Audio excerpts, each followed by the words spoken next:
OTB AM. With Aviva, Ireland's largest insurer, celebrating 10 years of iconic sporting moments at the Aviva Stadium. 7:30 on this Friday morning. You're very welcome along to OTB AM. It's Owen and Adrian with you right the way through until 10 o'clock this morning. And a pretty big show for you lined up. The Wicklow Mt Rushmore is absolutely stacked. The selectors may be even more high profile than the people who make it. We've got Dara Ó Briain, we've got Paul Howard, and of course we've got Thom Malone with us later on to sift through Katie Taylor plus three other sporting heads, you'd imagine. We've got Alan Quinlan talking rugby a little bit later on, and the crappy quiz. The crappy quiz is definitely on this morning. It got pushed for time last week, so we've got a 1 week old crappy quiz in cold storage coming your way this morning, and it's a good one. It's coming your way at around 20 to 10 this morning. Adrian, Barry, you're very welcome. Oh, never will we be so under-impressed by the list of candidates apart from Katie and so over-impressed by the contributors. It's true. I want to just say at the top here, Adrian, that in an alternate universe somewhere, I'm sitting over there, you're sitting here, and you're winding me up about what are your plans for the weekend, and I'm saying, well, you know, it's Cork against Kerry this weekend, and Cork are going to give us a right old rattle this weekend. The great thing is that I've been proven right. Kerry did not beat Cork in this year's championship. This weekend, no. Kerry are not coming away from Páirc Uí Chaoimh with the win in the bag. I told you, I knew it. The league form was too good to resist. Have you even stopped yarrowing? Is lockdown just sort of resulted in a Yarra shutdown? Is this one of the sort of interesting medical offshoots of COVID that nobody really expected? We've Yarra-awayed COVID-19 until we realised things got serious. We stopped yarrowing when we were all trapped in our own houses. That's when we realised that you can't just yarrow away everything in life, funnily enough. I'm trying to shoehorn Phil Jackson into a conversation here, and I'm not sure, is there like a Peter King comparison here about coming into a rabble? You know, they hadn't won this thing in years, and he whipped them into shape, and they went on a double three-peat. I mean, is this what lies ahead of us? Potentially, yeah. The rabble that they were in, and I guess at the end it all gets taken away from you. There is no Jerry Krause. There is instead just a global pandemic that snatches everything. Like maybe that's a Dublin documentary. Maybe that is it. That the Dublin downfall actually came as a result of something that was out of the players' control. Maybe you've stumbled upon something. Who's MJ? Who's the Dubs MJ? That is the question. The team is MJ, isn't it? Fenton, maybe, is it? Dermot Connolly is the Michael Jordan of. No. Well, there's another very obvious comparison there. Come on now. Midway through that sentence, I realised that was not true. It's Stephen Cluxton, obviously, given the mentality. It's the mentality of Stephen Cluxton, and it is the ridiculous array of talents of Dermot Connolly. If you could mould those two. He also went off to dip his toe in other waters, punching the head off Jason McAteer. So, I mean, there is that. That is the thing. Like, so Jason McAteer becomes the Steve Kerr in this documentary, which I'm all for. That's never happening. What are we thinking about this Wicklow Mt Rushmore this morning, Adrian? There's you've done a lot of research. Like, as I said at the top, it's Katie plus three. Is there even a second contender here who is ahead of the pack in your view? How do you best phrase this? There is a good step down, right? Like from Katie to every other candidate in the list. So it's hard to be kind to any other contender in that context. But like, there's a lot. There's obviously a lot of rugby internationals: Leo Cullen, Reggie Corrigan, Shane Byrne. There's some Ireland football internationals. Darren Randolph is there. Paul McShane is there, who would tick the box for a lot of criteria to get up in a Mount Rushmore. So there's a lot of that. There's Fionnuala Britton. Some conversation about some other candidates that we hadn't overly considered that I'm not sure are actually fully Wicklow either. So that's probably going to be one of the biggest contentious points of the morning, I would say. Absolutely. The row is raging on Twitter. I tend to go to bed on a Thursday night and then wake up on a Friday morning with like the 20+ sign and the Twitter notifications, and it's just people rowing about a Mount Rushmore in my Twitter mentions. That's happening again this morning. As I say, it's Dara Ó Briain, Paul Howard and Thom Malone going through that later on. You don't want to miss it. Before all that, though, let's get into a clip from last night's Off the Ball. Here is John Giles on his all-time England 11.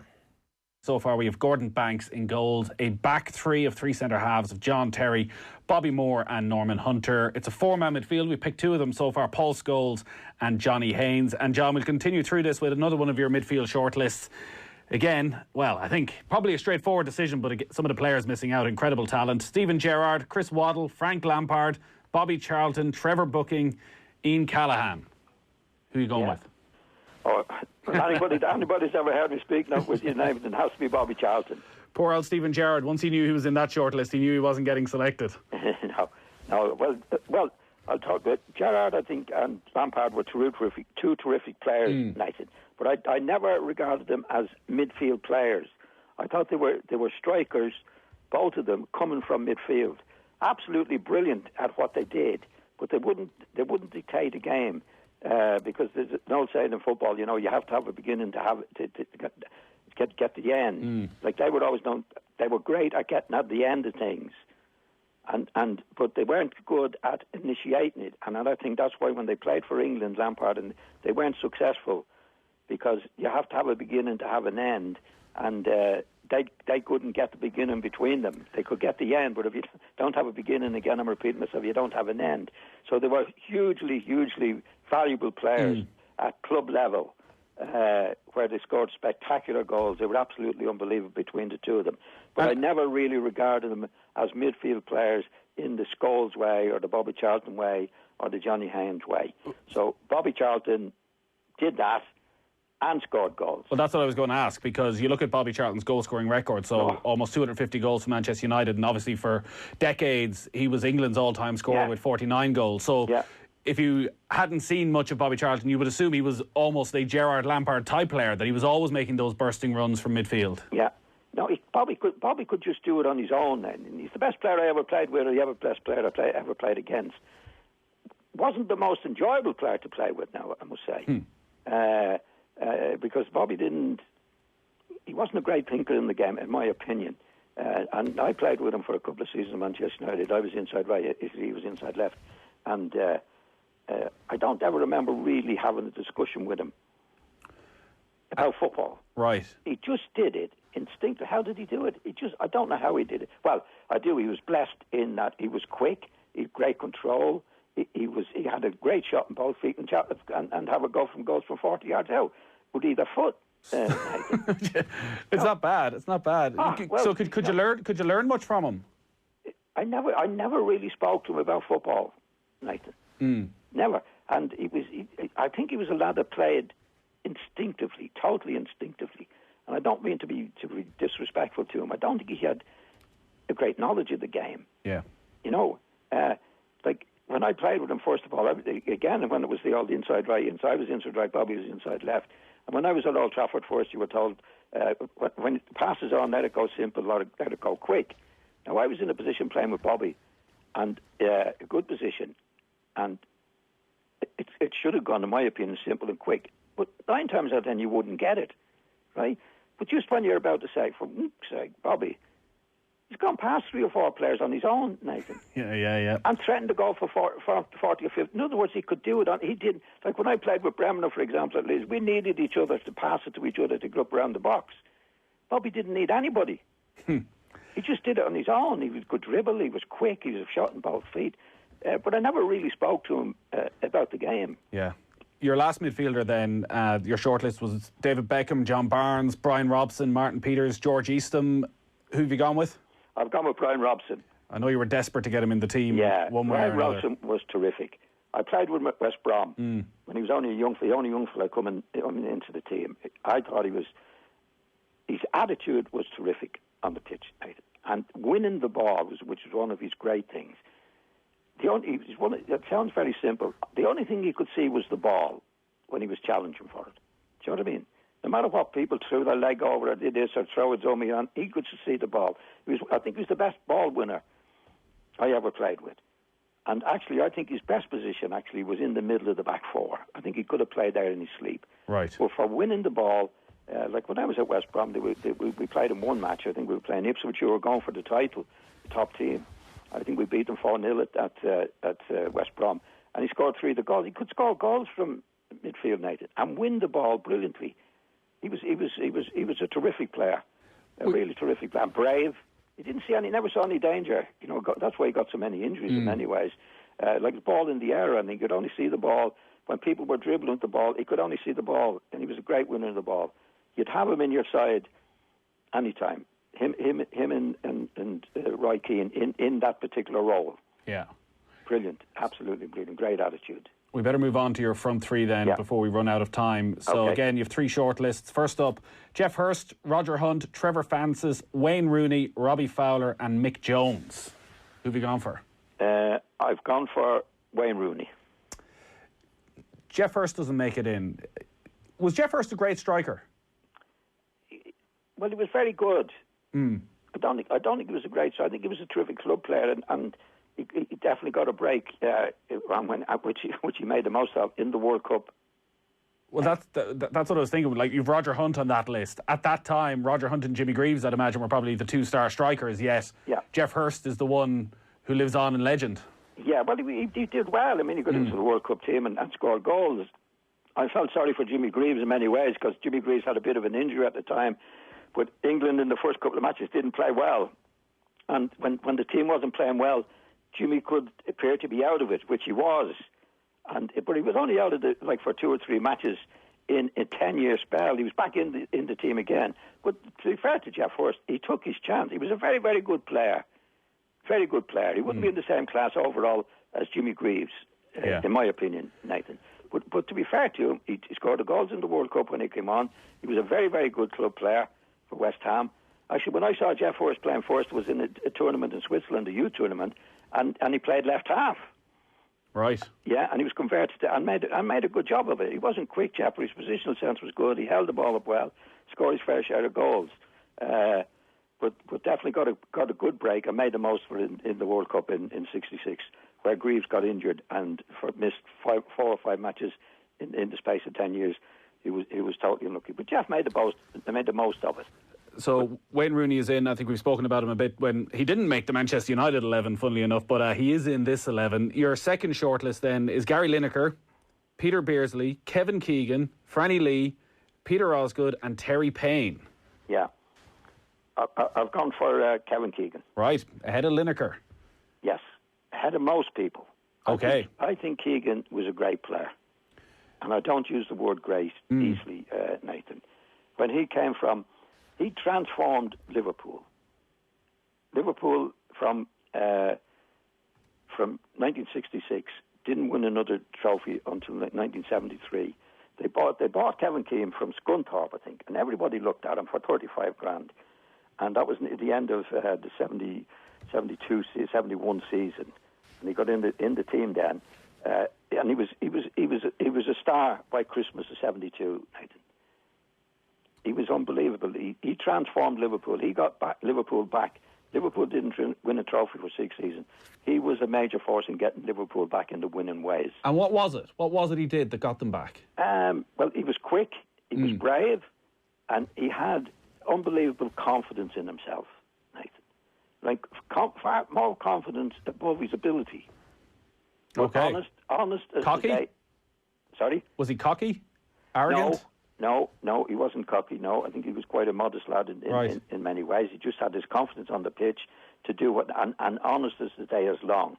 I mean, if you look at his record, I think it was 6 seasons at Liverpool. Now, they'd won nothing for 6 years, and they won 3 leagues, 2 UEFA Cups, 1 FA Cup, and 1 European Cup with Liverpool. Keegan did. Yeah. And in 63 appearances, he scored 21 goals for England. Now, I think he wouldn't be at all the Liverpool's favourite man because he left them, Nathan. Well, that's it. You talk about his success at Liverpool. He left Liverpool and he went to Hamburg and became a 2-time European Footballer of the Year. Yeah, I think obviously the Liverpool supporters were very, very disappointed when he left. And obviously a great player took over from with Kenny Dalglish. Yeah. But Keegan's contribution to Liverpool's football history is unbelievably good for them. He was a terrific player. Yeah. Nathan. We need to pick your final selection because we're very short in time. So Teddy Sheringham, Mike Malone, Alan Shearer, Jimmy Greaves or Alan Clark? Well, if anybody knows me, Greaves. His third selection. He was in your Chelsea team and your Tottenham team. He'd be in any team. He'd be up there with Maradona and Puskas and Di Stefano and all these great players, Messi, Ronaldo. There's a documentary out about him, and I'd recommend anybody to watch it to see how this fella scored the goals, Nathan. He was unbelievable. He'd be up there with the best. Was Shearer close? Not to Greaves. Right. I think Shearer was a terrific player, Nathan, and I don't want to be disrespectful to him, but I think He should have he won a league medal with Blackburn, and I think he had 2 opportunities to go to Manchester United, which he didn't take. And he went to Newcastle. Newcastle were never going to win the league, and I think his goal scoring record was great. But it's different scoring goals, Nathan, when you're at a team like Newcastle, in my opinion, where they're never going to go down in his time, and they weren't going to win it. I know they made a challenge for it, but they weren't going to be one of the winning teams. So there was less pressure attached to his goals. Yeah, like Tony Curry was a terrific player for Sheffield United, for example. But when you've got 12 matches to go in the league, Nathan, you're not going to go down, you're not going to go up.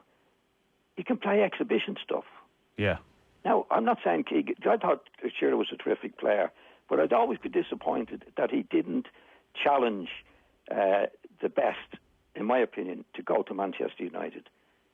And his goal scoring record was terrific. But, that 10 matches, I know myself when playing for Leeds, when we were neck and neck with Liverpool, those last 10 matches, Nathan, the pressure's unbelievable. And you've got to do your stuff. You just have to do your stuff. But if you're in the middle of the table and you can get the ball and you have a flick here and a flick there, I mean, there's a lot of players like that that played in teams like that. Rodney Marsh, Frank Will. I don't want to be disrespectful to them. Do a few tricks. The lad at Southampton. Laetitia. Yeah, these were all entertainers, which is fair enough. I've nothing against that. But they weren't winning matches. If you're halfway up the table, Nathan, you're missing that pressure, that real pressure that you have to do it under the most difficult circumstances. Rooney did it. Rooney did it at Manchester United for a long period. But I don't think he marched on. At one stage, I thought he was marching on to be a great player. I got that injury, and I don't think he was the same. He was still very good, very, very good. But I don't think he really marched on to hit the real. Really hit the top. OTB AM on OTB Sports Radio, Ireland's first and only sports radio station. OTB's Mt Rushmore. 32 counties. One county representative choosing their sporting Mt Rushmore. Some decisions are easy. I mean, it takes 2.5 days to read Johnny Murtaugh's Wikipedia. It goes on and on and on. Others are controversial. A colossus of a man.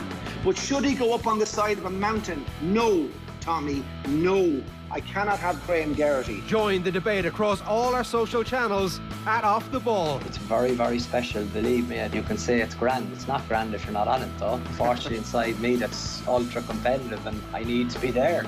And catch the live decision-making over the next few months on OTB AM, live every weekday at 7:30 AM on OTB Sports Radio. OTB AM. With Aviva, Ireland's largest insurer, celebrating 10 years of iconic sporting moments at the Aviva Stadium.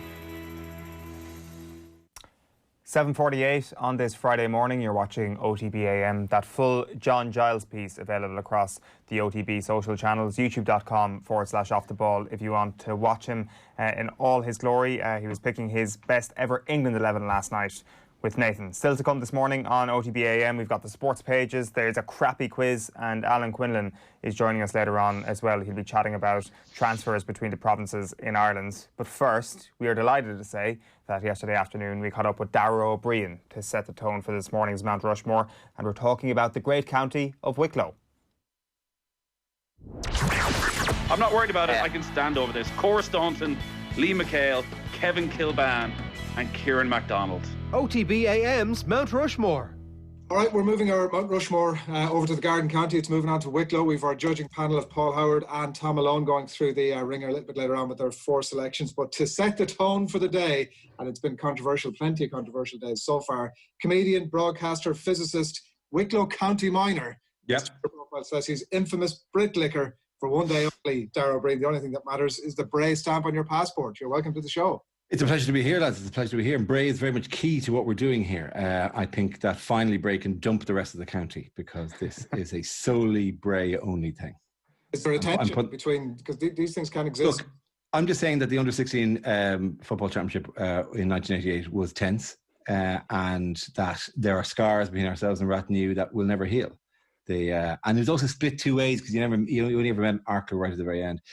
So there's a lot of simmering stuff that goes on in this county that people don't recognise. Once in a GAA match, when we were chased out of Lara or somewhere, and somebody shouted, "Asher, you're only a garrison town," which was an insult. 80 years in the making. 100 years in the making. Honestly, we're in the van home in like that underage GA all piled into the back of a van kind of thing, going, Where's the garrison? And we think it was the thing that later became the FCA. But anyway, you're only a garrison town. Look, I'm just saying, I put the ball in the net from a position that they said the ball was already over the line. It was impossible. Look, scars. They're old feuds that have to be fought. So no, Bray only. Who else do you have? Did you say football? Did you say football? I played football, and hurling there wasn't a huge hurling pool, but I played mainly football up and down. There was a light this time of the year, which I don't think is spoken of enough. There's a light that indicates it is football time, which it just comes across, the mountains in Kilcool or whatever, and it's just that early evening light. When you're an underage player, it's just quite beautiful. It's a lovely thing. And then somebody picks a fight with somebody from Kilcool, and everyone has to run up the field and join in. And I remember many times where I would sit on the grass with the opposing fullback, and we chat about the leaving cert while the other 28 players were all in some mill in the middle of a field on a beautiful summer's evening. So mainly football got me up and down the county. You played county? No, got me up and down, travelled up and down the county with it. I was a county trialist, but it's all politics. And they only had the number 14 marked out, and I scored a crack. Anyway, look, you really are scratching old wounds here. But I got on for 30 minutes in a hurling championship, actually, probably the year earlier, if you know what I mean, when I was in 50 or rather than 60. Okay. And it was John Henderson, Kilkenny legend John Henderson, who was looking after the team at the time.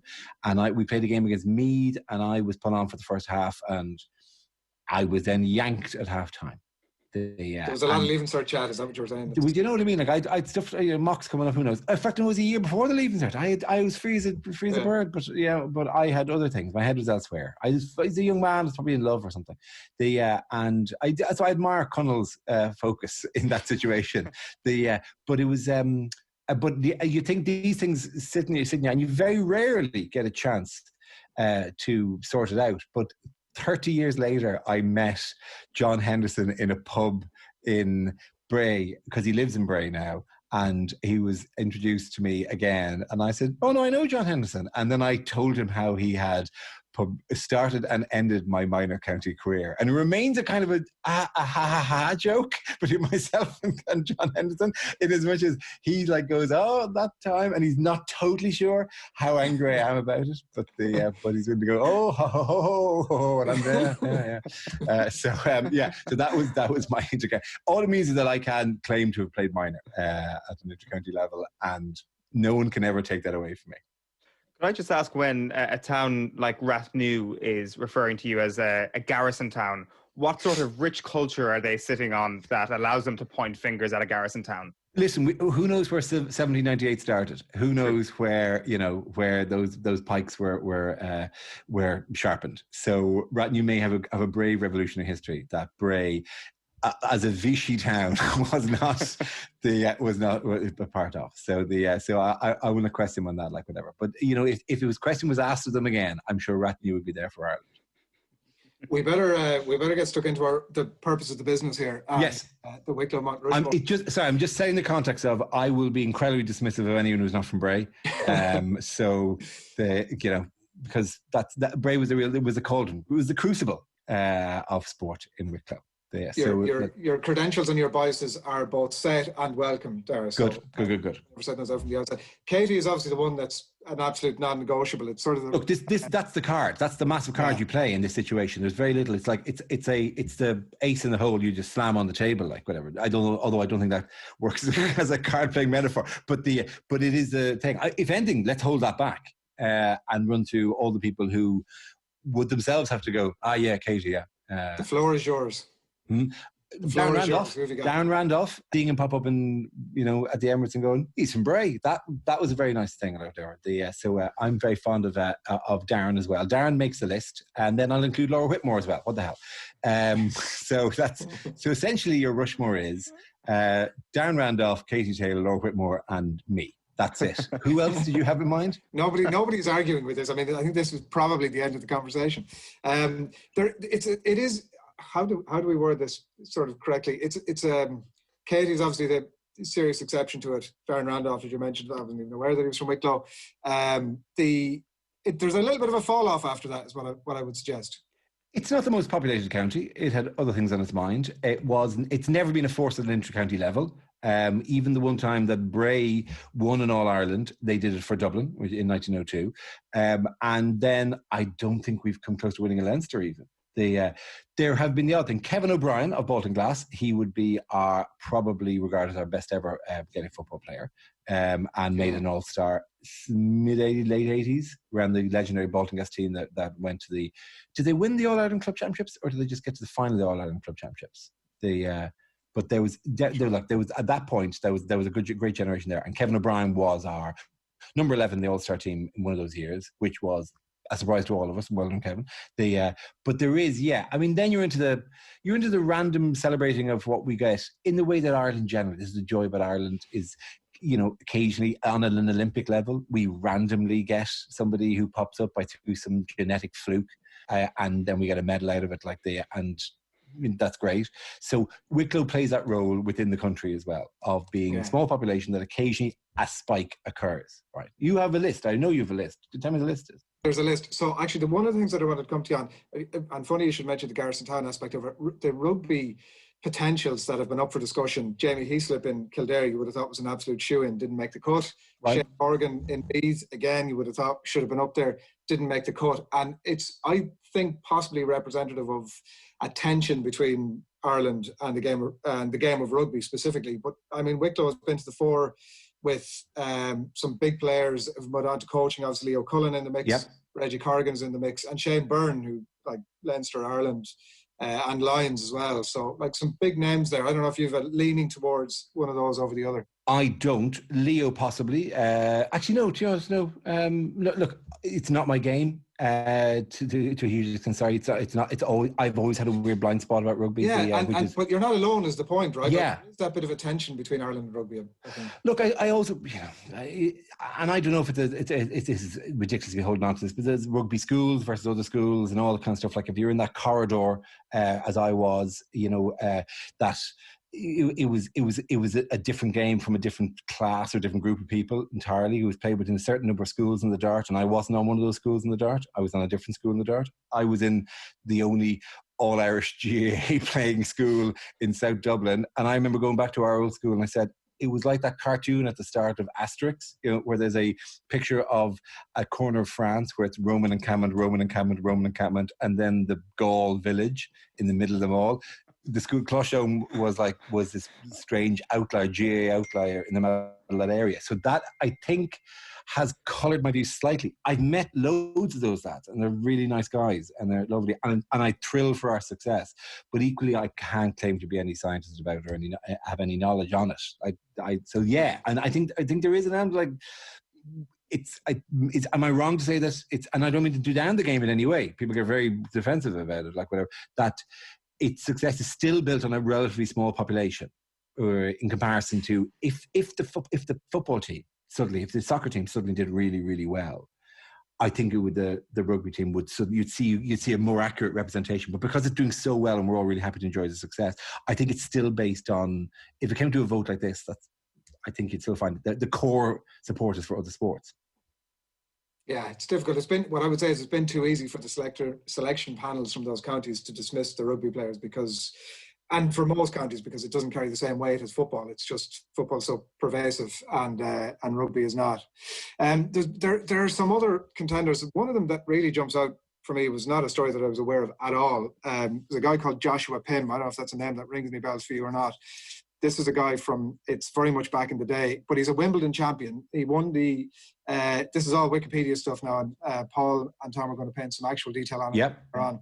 But he won the English and Irish doubles with his playing partner, Frank Stoker. Frank Stoker? Brother of. Oh, brother of Bram. Yeah.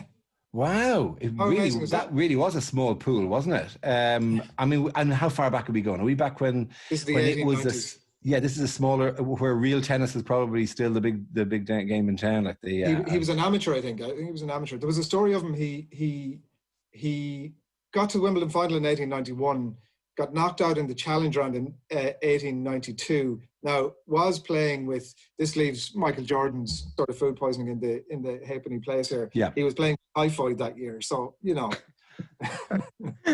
It's not a performance enhancing situation, typhoid. That wins in any of those, you know, when they all meet, you know, in an afterlife, like, and he goes, yeah. Oh, right. Oh, did you have a bad stomach bug? Spurs. Great leveler. Yeah. Was it a bad lasagna you had that day? Spurs, was it? I had typhoid. So that's astonishing. And he came back from typhoid, or did he? He came back from typhoid, and I think, if my Wikipedia recollections are correct, won Wimbledon then the following year. Jesus, I mean, there's kind of a Bert Troutman element to that, like, isn't there? That's a thing that would kill a lesser man. And from where in Wicklow, by the way, do we know? He was from Bray, I believe, as well. Look, see, you know, all roads lead back to the seaside capital. He went on to live in Kingstown, I think, Dunleary at some point shortly after that. But that sort of information, we're just... That's not part of this. This is part... Look, we've all, you know... Bray has a long tradition of hiding typhoid. And long may it continue. And various other, you know, kind of infectious diseases that we've not, you know... We as a country, we tended not to... Typhoid Mary is a very good example of an Irish person abroad who refused to believe she had typhoid, even though she gave it to 15 other people and killed them in New York. So we have a glorious tradition of ignoring typhoid. Oh. Yeah, did you know that? Oh, yeah, that's where you get... Yeah, she was asymptomatic. They had to lock her up eventually on Ellis Island because she worked in a house. 4 people died in the house. Then they called, maybe, you know, and they fired all the staff. She went to work somewhere else. People died in that house. They said to her, "You can't work anywhere else. You're clearly the reason for this." Like, because she was like a cleaner working in the house, so they're basically.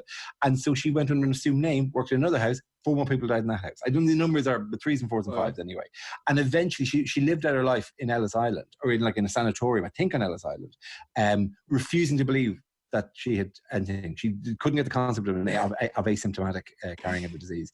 And, you know, she'd be one of the ones going, this lockdown, she'd be with Gemma O'Doherty now. Typhoid Mary, Gemma O'Doherty would be in the High Court right now fighting for this.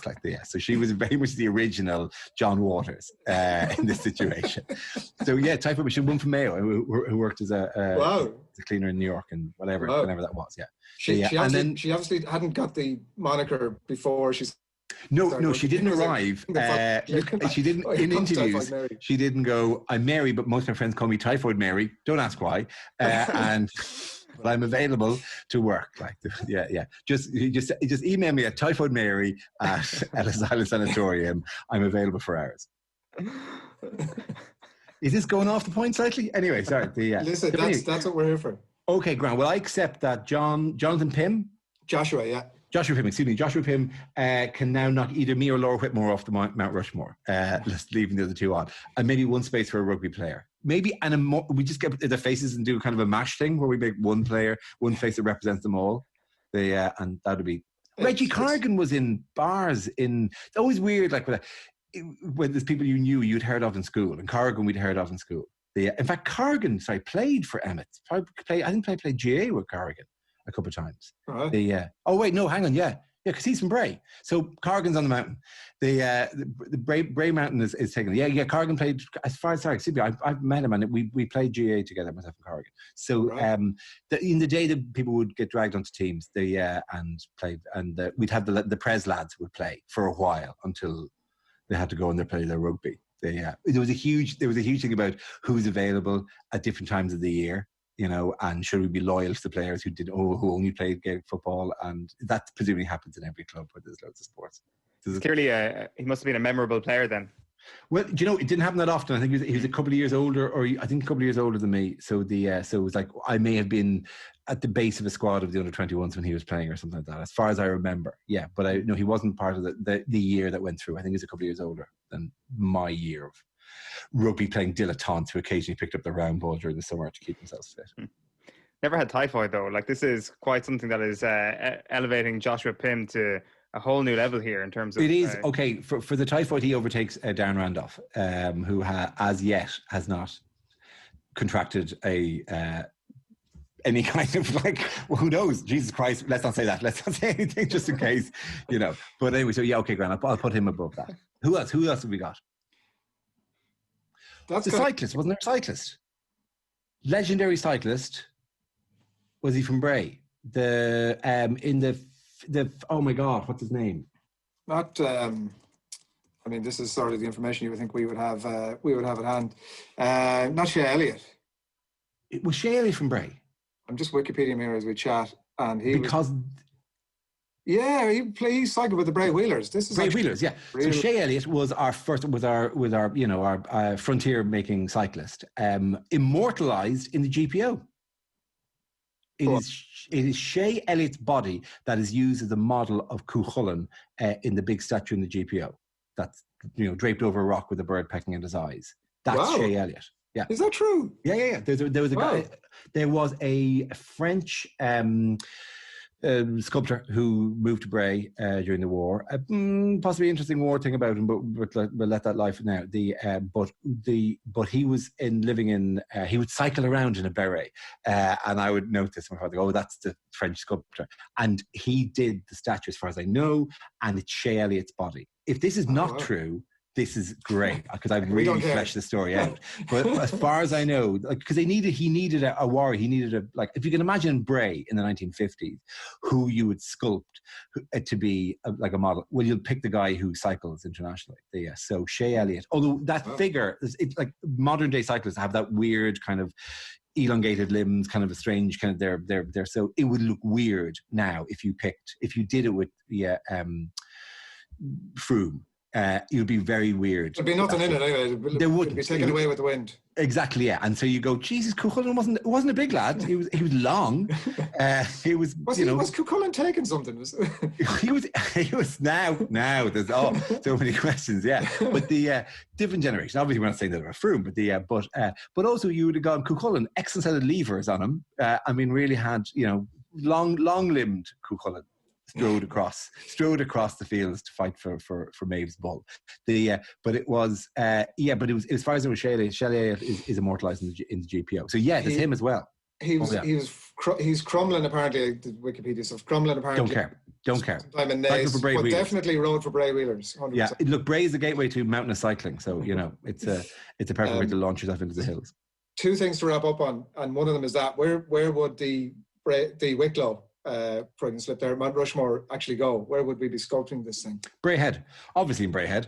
It is both a mountain that faces the population, so it could reinvigorate the tourism industry there. It would stare down onto the town, and also it would stare away from the rest of Wicklow. So that look, I'm sorry, that wraps the whole thing up perfectly, to be honest. It's just Bray people carved onto our mountain, looking at our town. And towards Dublin, but shunning. In fact, if you want to sculpt their backsides on the other side, facing Greystones, that'd be fine with me as well. Look, Katie. Yeah. How are you going to get over Katie? What are you going to do? What are you going to throw at me? Shane and the other soccer lads, we've had a couple of good ones. But Katie. We were chatting last week. We did County Down last Friday, and we were saying, they've got Rory McIlroy and they've got George Best, and we were saying both great contenders for the All-Ireland Mount Rushmore. Does Katie Taylor make the All-Ireland Mount Rushmore? I would say she would, absolutely, yeah, because it was one of the more convincing gold medal wins, and that now she's followed up with. We're trying to count how many belts does she have at the moment. I was in the XL. To see that, now a hospital, COVID hospital, but it's that very room. But I was in there. There's a photograph I used to show people that I took at the time of a woman with a beehive turned away with her hands in her ears. And I would guess people would guess who it was. and no one ever got it. Princess Anne, who was about 4 seats away from me because we black seats in the BBC. Princess Anne was attending it because it was, I think, it was the first women's boxing final anyway. Yes. And the noise, because of the 10,000 seats, 8,000 were Irish, easily. 8,000, 9,000 were Irish, like whatever. On a randomly assigned computer draw, we had got 8,000 of the seats for the final of the women's boxing. And the noise was insane. And Princess Anne was like this, cowering from the noise. And I took a picture of her, and then she turned around and saw me and did this face. And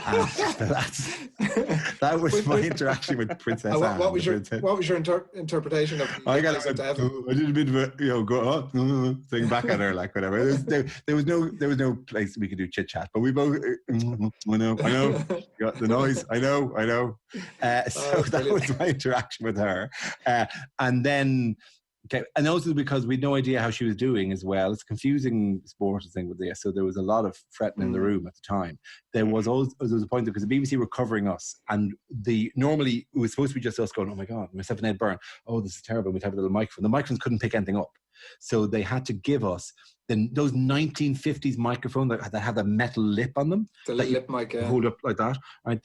And they gave us those. You can see why they use those in stadiums. They gave us those, but it looked like we were commentating them. We were supposed to be just making, "Oh my God, I hope she's doing okay." Kind of just, it was just supposed to be, verite, just kind of like capturing our things as we said them. But it looked, we're verite with this ridiculous microphone to our lips, like whatever. And then I stood up and roared, lifted my hands above everything when she got it. Didn't think anything else of it. Went to the Irish, whatever the Irish Olympic Centre, the hospitality centre was that evening to watch it, and met her mum and her sister and said hi to them. And then they showed the report, which was mute in the background, except for the bit where I rose up and my shirt came up with me, and my gut was, and it's the worst television image I've ever had. It was just, oh Jesus, that's not good. And it's led to no lifestyle changes at all, of course, but it was still, oh yeah. I've never met her, but I've met various members of the family. But yeah, absolutely. I think she totally was. Absolutely, entirely. I mean, who's going to dislodge her on that? Yeah. The tension was unbelievable. That I was there having the tension of that exact thing, because we all went over on the basis that, well, this is going to be a cakewalk and she's going to get done, and that we want to be there to see that. But the tension at that moment when the fight ended, and what seemed like 24 hours between it and the decision being announced, was just incredible. Because furthermore, she won the first round, lost the second round, and then won the third, as far as I remember. And so it was not clear. And it was a very good fight, like so it wasn't clear cut, because Nicola, what's her name again? Nicola Adams had been on before and had been imperious. I mean, one of the great performances of that Olympics. Nicola Adams had just been fantastic, like whatever. So the room was all buoyed along anyway. And then was the young American girl, I think, who won the other one, because we all adopted her for the third. For some reason, the Irish all swung behind somebody because we were just so up about the whole thing. But the closest of the three finals was Katie's, because there was a rallying comeback by the other boxer in the middle round, and then we'd no idea what was happening. So yeah, it was interminable. That it was a tough one, but listen, it was glorious. And then the anthem, and listen, it was lovely. I cried on screen, but I didn't see myself crying on screen because I wasn't looking at it, because I'd seen my belly appear a second earlier. Don't watch anymore. No. Before we let you away, Dara, we do want to ask you, we had Lenny Abramson on the show during the week. Oh, yeah. He's the person responsible, obviously, people be aware of normal people, and you leading the brigade of witches to the door of this poor goalkeeper, who it turns out is like, David Seaman, Pat Jennings, Darren Randolph. He's very much a Darren Randolph, and is because look, we saw the scene, which is actually a very good representation of a GAA match, like whatever. I mean, it was, it puts a million other versions of soccer to shame. Except for that tiny moment where he was through, put the ball in the net, and the keeper just seemed to flap a bit.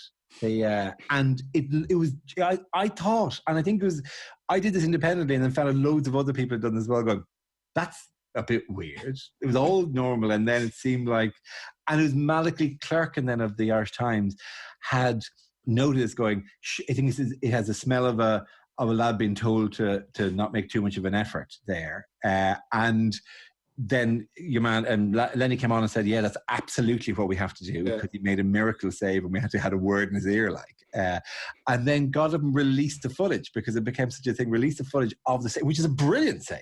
Yeah. And then it turns out Adam O'Connor plays for St. Peregrine's, is on the Dublin Minor hurling panel as a goalkeeper, is 16 on the Dublin Minor hurling panel.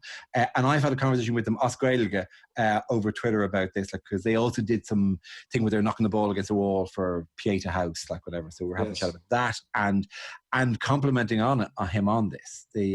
And then while I'm joking about this, a mother from St. Peregrine's GA comes onto me on Twitter and says, he's only 16, so you can wind your neck in. I said, listen, it's okay, we've had a chat. Adam seems really cool. And then also I had the minor, a friend of mine from school, Gerrard Lorraine, is one of the selectors trainers in the Dublin minor team. He said, oh Jesus, listen, you'll have his mum Lorraine on as well, so be very careful what you say. But by all accounts, when they released the footage, very good goalkeeper, and it is quite telling that he threw it in a way we all knew he was throwing it. He was he left that flag out there for everybody to say, look, I could stop this, but I've been told not to stop this, so I'm just going to do this. Oh, well done, you scored. Well done. Because I put a note on a thing going, that was the person if Lenny had been brave enough, he would have ditched Conway and Marianne at that point and followed the story of the goalkeeper who led in the goal in the last, because he didn't make an error. That would have been a far more interesting drama, and less filthy as well. Yes. Nobody in the crowd would have wanted to get got. No one go near him. No one go near him like that.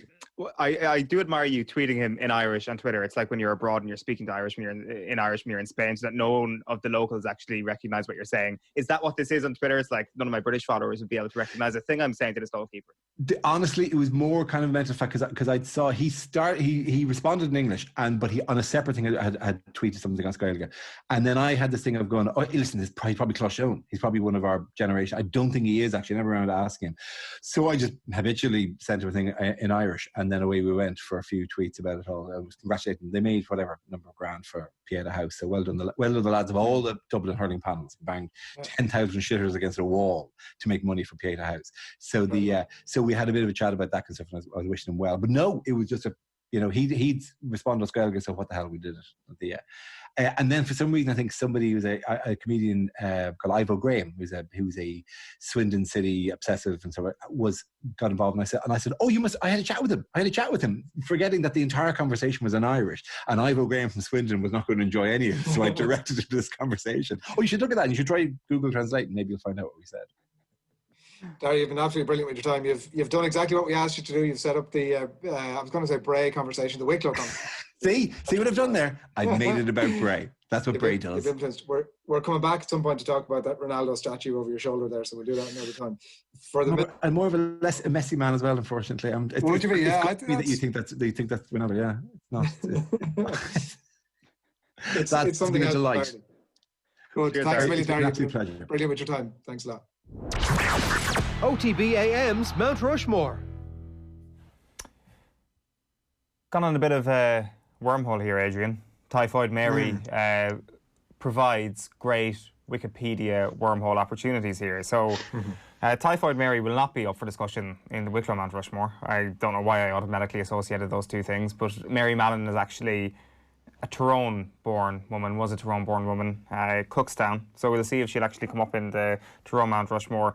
Typhoid Mary was actually the name of a comic book hero from Marvel Comics, and she's got her own Wikipedia page. And Typhoid Mary, an urban historical, was the name of a book, I think, by Anthony Bourdain. So there is a rich history here when it comes to Typhoid Mary, none of which was in my brain 24 hours ago. I would have thought, it's interesting, both of those things, because she went to become a cook in the States, right? That was this was the whole thing. This is how she ended up infecting. They say that she may have been responsible for 3 deaths. They say that she may have been responsible for 50 deaths. They're not sure. She's from Cookstown. And if, Anthony Bourdain, like, it's an unusual thing to be sort of associating yourself with, is what I would suggest. Typhoid Mary had not exactly got, like, the greatest of reputations when it came to anything. But she worked for 8 families, 7 of whom had managed to pick up typhoid as a direct result of having her in their house. I'm just not sure. I mean, I know that maybe communication wasn't everything it is now back then. But at what point did somebody not go, reason for leaving your previous employer? I infected half the house with typhoid. I don't understand how she kept getting jobs. It's absolutely ludicrous. It is one of the great Wikipedia tabs. Occupation known for, other names, all that, known for asymptomatic carrier of typhoid fever. Shane Hannon, good morning. How are things? Not too bad, lads. Enjoying Dara Ó Briain's stories there, memories of Katie Taylor. He's actually he's a bit of a legend in the college newspaper I wrote for in UCD, the University Observer. Dara, along with Pat Leahy for the Irish Times, founded the University Observer in 1994. So I think he actually came back to the college for an anniversary, a 20-year anniversary, I think, in 2014. So he's a bit of a demigod in University Observer circles in UCD, at least. Yeah, as tangents go, Shane, that's it's right up there with Typhoid Mary. That's Forget the comic career. It's all about the founding the college newspaper. That's what's important. Where are we starting this morning, Shane? It looks like it's Manchester United and their pretty woeful finances. Yeah, pretty poor financial situation for United. I guess the similar situation for a lot of clubs with this COVID-19 pandemic. But United have lost £28 million since the pandemic began. The Red Devils have seen 11 matches postponed, are set to hand back £20 million in fees to broadcasters, even if the Premier League season is completed. The club's overall debt stands at £429 million, and they could be facing a hit of £75 million. That's if they fail to qualify for next season's Champions League. Meanwhile, it's believed the Premier League will not stand in the way of the Newcastle United takeover by a Saudi Arabian-backed consortium. Mike Ashley is set to sell the club for approximately £300 million. The FA are examining plans as to how to hold the FA Cup after a Premier League season concludes, with 7 matches still to be played from the quarter-final stage. So the FA Cup has never been cancelled in peacetime in the 149 years of its existence. Meanwhile, Liverpool captain Jordan Henderson insists he has no safety concerns over a return to football. Premier League clubs have started training in small groups this week, whilst adhering, of course, to social distancing rules. But some players have refused to attend training due to coronavirus fears. Henderson, though, has said all of his teammates are comfortable with being back at their training ground. Some rugby news as well this morning, lads. Premiership clubs in England won't return to training for at least another 2 weeks. That's following a series of meetings regarding the restart of the season. Club chief executives met with the league on Wednesday, while their medics met with the RFU chief medical officer. That's Dr. Simon Kemp. One concern is who should fund COVID-19 testing to enable training to take place. European Tour Golf could return as well with the British Masters. That's on July 23rd. The tournament at Close House in Newcastle could be one of 4 straight tournaments in the UK. The Irish Open was due to be held at Mount Juliet in Kilkenny next week, before, of course, it was postponed. Good news for snooker fans, though. Snooker will return behind closed doors, with 64 players competing in the Championship League in Milton Keynes from the 1st of June. Judd Trump, Neil Robertson and Antrim's Mark Allen among the players signed up for that tournament. It'll be screened on ITV4 as well, so free to air between June 1st and 11th. The 64 competitors will isolate in the on-site accommodation at the Marshall Arena and will keep 2 metres between each other and indeed the referees during games. As the pandemic kicked in fact, a lot of snooker players were playing without referees, taking out their own balls for each other and kind of wiping down their cues and that sort of thing. So it was a sport, I guess, that was kind of prepared for this in some ways. Loads of good stuff on offtheball.com as well this morning, lads, including John Giles' England 11. Of course, he has already chosen his best ever 11s from 1960 for a number of Premier League clubs, including United, Liverpool, Chelsea, Arsenal and Spurs.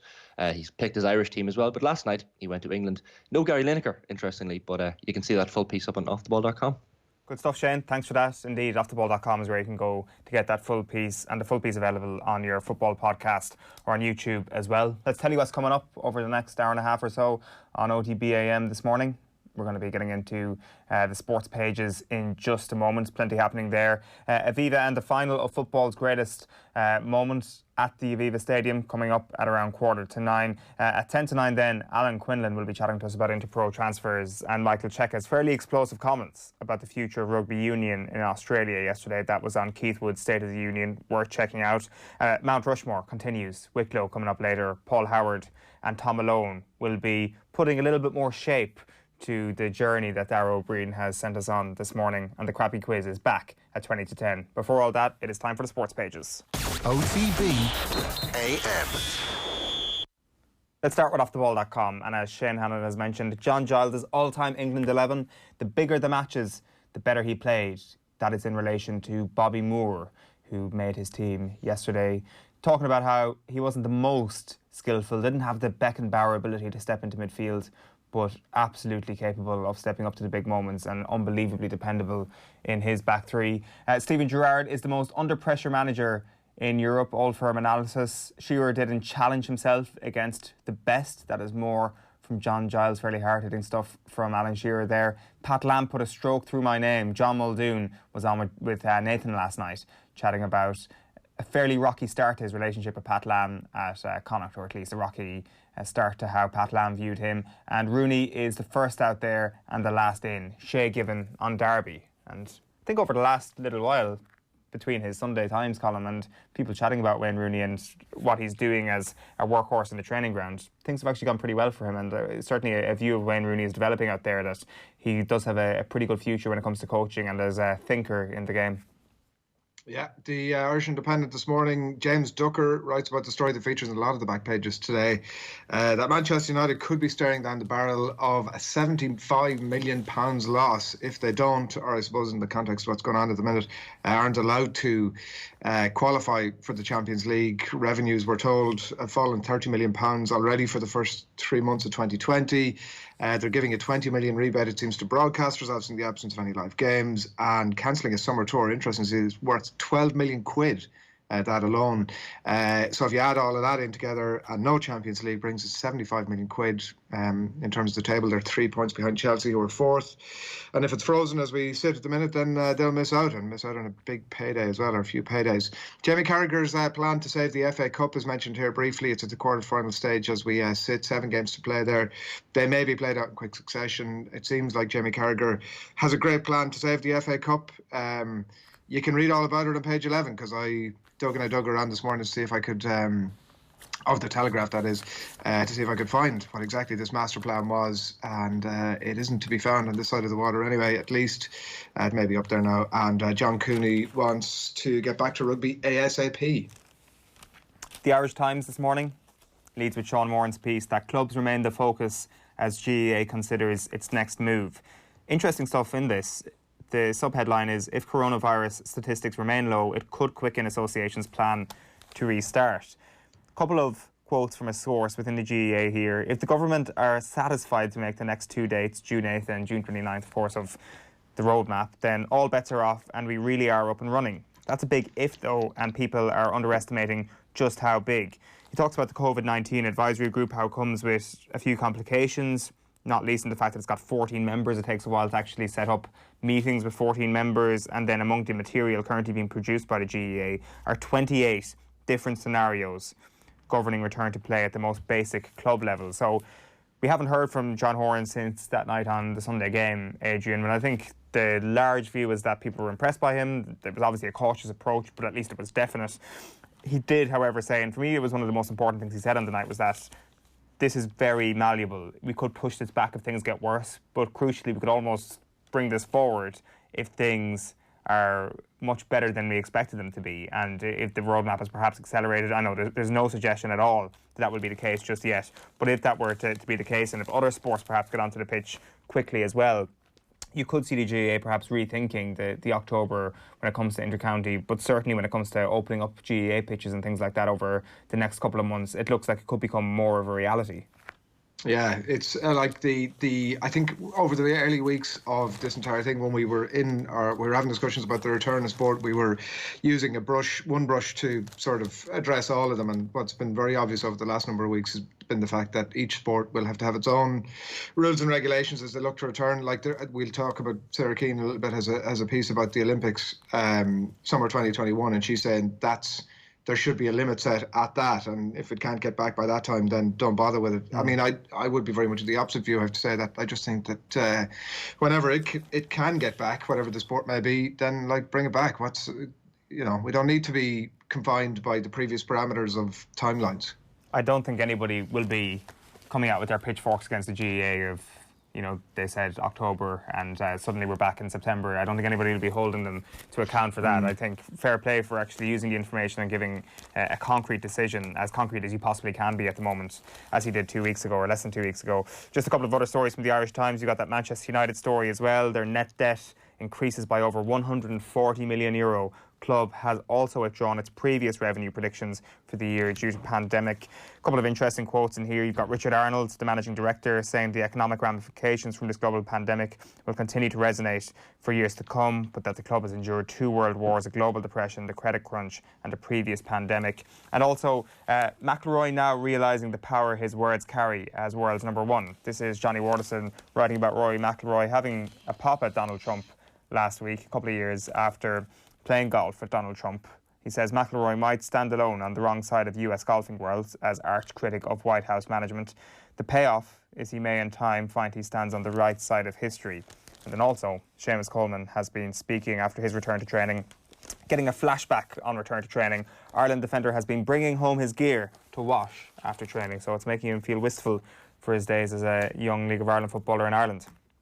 The Rory stuff is interesting in that, like, it's been almost portrayed that this is a complete departure for Rory McIlroy. These comments are not something that are all sort of consistent with his stance before that. I think they're totally consistent with who Rory McIlroy is, and it's no different. He's speaking his view at that time and happy to communicate that out. And I also wonder that, like, everybody's really getting behind him now in a way. This is great that, you know, Rory is finally saying what he should be saying. It's like he's saying now what we want him to say. And so this is fantastic. Rather than, you know, I don't believe it's a great departure from where Rory McIlroy is at. I think it's just him, again, speaking his mind, and I wouldn't be overly critical of him for that, one way or the other. It seems Rory McIlroy often rails against making anything political. That this was the point he made. He's not essentially saying, I hate Donald Trump. He's saying that he resents the fact that he's turned it into a political football. And that is the reason why his quotes have got picked up. He said it's not the way a leader should act. He's not kind of pinning his colours to the mast on either side of the political divide. He's saying that pinning your colours to the mast on either side of the political divide right now is a wrong thing to do, and making this a very political object in America has been the wrong way. And I think that's consistent with his views, even when it comes to his identity as an Irish person or as a British person, even down through the years. I think he really does resent the idea of politics, and that is consistent with that. Yeah, it's great, you know. It says more about us. It's like he's saying what we want him to say now, so that's fantastic. Suddenly we can sort of put the arm around him again and go, Rory, sure, it's fine. We weren't that mad at you anyway. It's all good. That's the Irish Times this morning. The Irish Examiner, meanwhile, it's a front page splash from Ronan O'Gara's column again this morning. An ambitious dressing room shouldn't be confused with a confession box. And this is, Ronan's been binging, as we all have, on The Last Dance of the last few weeks. He talks about winning in leadership coming at a price, obviously a real... particularly in the latter episodes of The Last Dance, a real thread that runs through that. Ronan talks about calling things out at Munster, in games, in training, in video sessions, and always obviously with just one purpose, which is to make it a better group, and with the ultimate goal, obviously, winning games. There's an interesting one. We're going to have Alan Quinlan on a bit later on, but he does talk about abusing Quinlan at some point, who'd been on the second team and was messing about in the preparation and messing up the first team's plays, and O'Gara has a right pop at him and sort of seems to be standing over the idea that that's just what you need to do. So what was it like to have been on the other end of that abuse? We will get the thoughts of Alan Quinlan on that a bit later on. The Last Dance thing has been a phenomenon. Like, the idea that it's been a great expose, I think, is like people are sort of saying, well, this is not this is the greatest sports documentary of all time. I mean, I'm not sure it is. It was perfect for somebody like me who's not a basketball fan, and so to pick over the details of stuff that I have some vague recollection of in the late 90s, and to get more detail on that has been absolutely fantastic. I sort of wonder if you were a basketball nut, you know, it's not exactly sort of Frost Nixon in that regard. No, it's not. It's not the best documentary of all time. Definitely not. I think Niall Horan says it is on, so that's... did he? Well, so, good enough for me. Right, must reevaluate my opinion then. Going to go home and have a think about that afterwards. But it's not like... Did you think it was? Is it in the pantheon of great documentaries that you've seen? It's in the pantheon of great stories. Mm-hmm. Do you know what I mean? Like, yeah, oh, absolutely. As a story, unbelievable. Like, and that's what makes the documentary.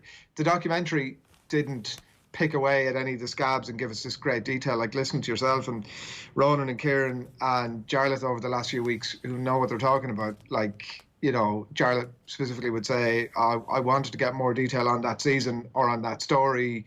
So, yeah, as a documentary, it can't really go down as one of the great documentaries of all time. It's just a great piece of archive, I suppose, now on one of the great stories of all time. Yeah, I think that's a good way of describing it. Like, I think that we've made this comparison so many times on the show, but it's not OJ. It's not When We Were Kings. It isn't in the very, very top tier. I think it's a rung below that, though. I think it's impossible to argue that it's not excellent. It really is, and so enjoyable. It's like what is the thing beyond the pandemic that made it such a global success and an unbelievable social media hit in your view? Probably the fact that most people had. It's difficult for me to say as not a basketball nut, right? Like, that's my starting point.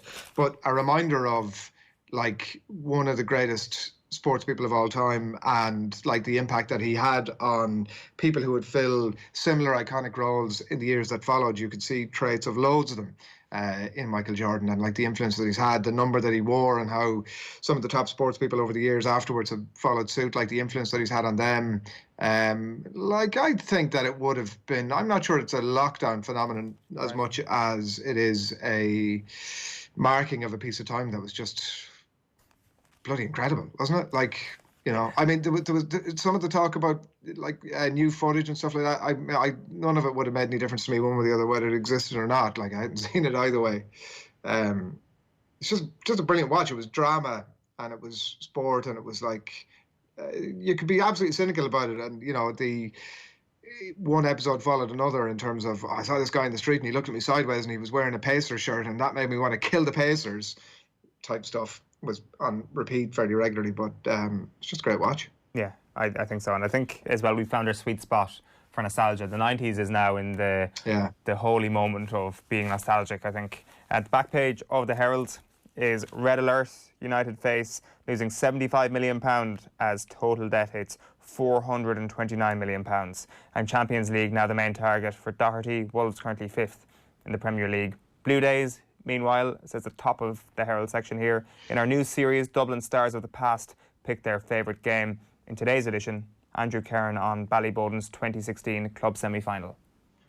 The London Times on this Friday morning, incredible photo of a member of staff at Liverpool spraying a free kick mannequin for disinfectant. So that's absolutely certain a sign of things to come. Story alongside it as well, related to it, that Premier League clubs are in a rush to get back to full contact training by the end of next week. But a warning there from a leading anti-racism campaigner, Troy Townsend, to take the concerns for players of a black, Asian and minority ethnic background more seriously, that all players need to be considered individually. Cricket, meanwhile, decision made there not to use only to use home referees for this summer's England tests. But interestingly, that Chris Broad, who's the dad of England player Stuart, would be a bridge too far. They say that good chance that Stuart plays, and so his dad can't be an umpire or referee for it. And another interesting wrinkle to the COVID fallout, that in English club rugby, as it looks to get back, Saracens may end up playing in 2 divisions at the one time. Obviously, they'll have to play out their Premiership fixtures, and they're getting relegated, and they may have to get those up and running as the Premiership continues. So that'll be an interesting challenge for them, I'm sure. The Irish Daily Mail this morning leads with, "Let's get it on. Cooney backs IRFU's closed doors planning." John Cooney welcoming the IRFU's proposed plans to restart the season behind closed doors in August, as he was watching Dortmund at the weekend. Says it is a bit weird without fans, but it is better than nothing. It's a photograph there of Sergio Ramos, by the way, back in training, on the back page of the Irish Mail. And breakaway fears in EFL if campaign is cut short. This is an exclusive in the newspaper. EFL clubs fear curtailing the seasons in League 1 and League 2 could lead to a championship breakaway. So 15 clubs signed a letter to the EFL board last season threatening to go their own way during a row over a new television contract. Now, that prospect has obviously re-emerged. Tensions are heightened as a result of what's happening at the moment. The second tier is set to align with the Premier League and finish their season over the next little while. And the Leeds owner is one of the people to speak out about his desire to create Premier League 2, which is a concept supported by other leading clubs, with many in the bottom 2 divisions worried the impact of the pandemic could hasten a split. So it looks like there's going to be a massive political row that's going to happen in the Championship over the next little while, and Premier League 2 could emerge. How on earth that would work in the entire system of the Football League in England, who knows? And obviously terrible news for League 1 and League 2 clubs if that does go through. Yeah, in terms of news stories, bring it on is what I say. Let them have all the chats they want over the next few weeks and months. The Irish Daily Star, meanwhile, they lead with that story about the revenue plunge at Manchester United, the impact that might be about to have on them. United's Ed Ake, as you can see in relation to Ed Woodward there. Matt Doherty is a massive Stephen Kenny fan. This is in the Irish edition that you won't see in front of you there.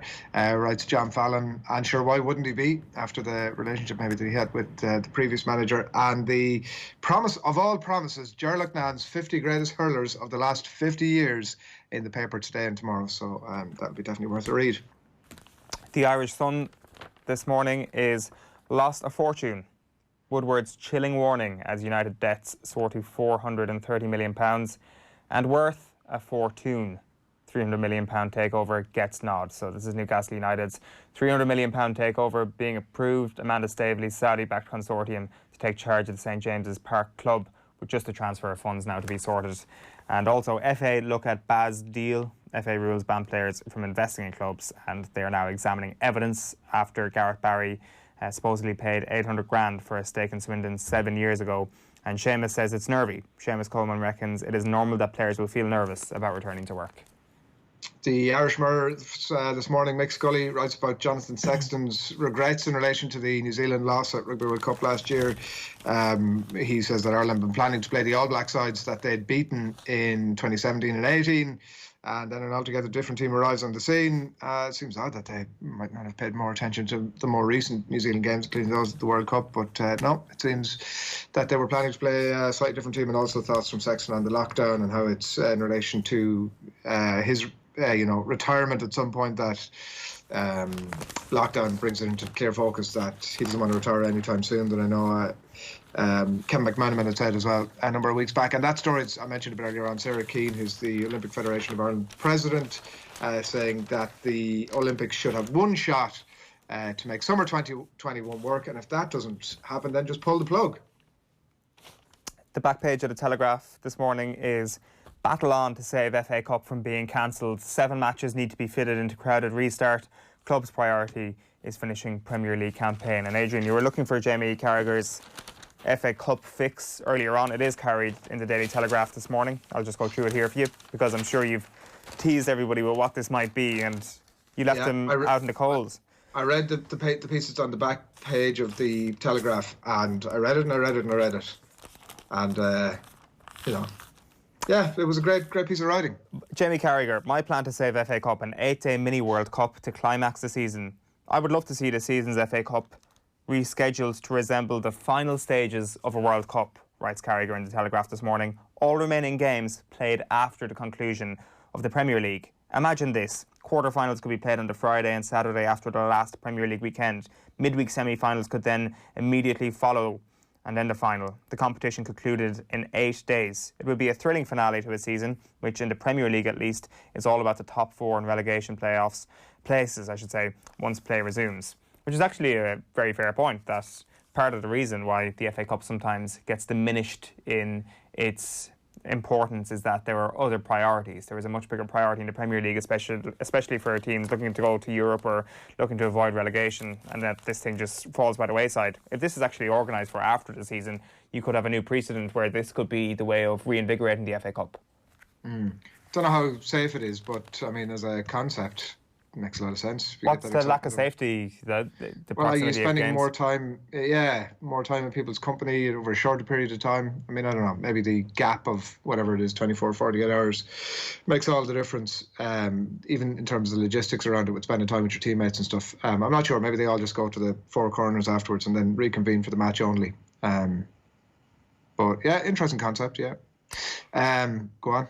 Yeah, I was just about to say, you've got one more story for us in The Guardian today about... Yeah, Guardian's a great section today, a feature interview with Jurgen Klopp there, windswept Jurgen Klopp, and your football is to be mirrored by your soul, it says there. I wonder what it says about the likes of Tony Pulis or Louis van Gaal. But yeah, a story inside about Scottie Pippen, the latest dissenting voice in relation to The Last Dance. We're told he's beyond livid on with his portrayal in the docu-series, as it's been called. Not happy that he was portrayed as selfish over his contract negotiations at that time where he essentially sat it out, and then also the time where he sat it out in 1994, his bottle job. I mean, I think that's probably the way you put it. And Joe, I actually thought it was pretty kind to Scottie Pippen overall. Like, it was very much he was very much the kingmaker, and as long as you accept that Michael Jordan is the king, then that's a pretty good place for him to be. But he's not happy, livid, we're told. I'd agree with you. I think that livid is way too strong. I think that it was a pretty sly dig from Jordan to call him selfish at the end of episode 1, I think, or maybe the end of episode 2. It was certainly very early on. And I thought, that's not cool. But, like, that's between them. That's between Jordan and Pippen to sort that out. And I think that, like, I saw Mike Greenberg of ESPN tweet the other day saying something similar, and the director of the documentary got back to him on Twitter saying, in what way is it unfair on Scottie Pippen? Like, he was interviewed for the documentary, Michael Jordan was interviewed for the documentary, they both had an opportunity to put forward their sides of the story, and for me, that doesn't give you any excuse to be livid, especially when selfish is the worst thing that was said about you. You can be a little bit annoyed that Jordan said it, but don't be annoyed of your depiction in the documentary, you know? Yeah, look, fair point. The only thing I would think is that, you know, they kept obviously passing the tablet over to Michael Jordan to have a look and see. I'm mixing him up with his coach here and somebody else. To see, you know, here's what this guy said about you. Like, did they do that around the selfish comment? That's a good point, actually. I don't think they did, actually. I think like, that might have been a fair opportunity to say, well, listen, here's my response to that. The Scottie Pippen one, from recollection, did seem to be shot in all one go, as did the Steve Kerr one, whereas obviously MJ would appear with, like, in various different locations, in various different states addressed. There was obviously 14 different interviews done with him, so maybe there's just more of an opportunity. But yeah, I don't know. As I said earlier, it's like not really an expose. Overall, I thought Scottie Pippen came out very well out of it. Yeah, so did I. I think that there's a whole new wave of people who are Scottie Pippen fans as a result of that, because there is going to be huge amounts of people who really dislike Michael Jordan after it. Personally, I like him a lot more, but a lot of people will be like, I don't really like his style of dealing with his teammates, and that will help you improve your relationship as a viewer with Scottie Pippen, I would have thought. Yeah, and he's entitled, by the way, to say that one of his teammates was selfish at that time. Like, as a teammate, he felt that he was pulling against the team at that time. He's entitled to say that. Absolutely. One last newspaper this morning, and it's the Irish News. Clark, time for Team Ulster.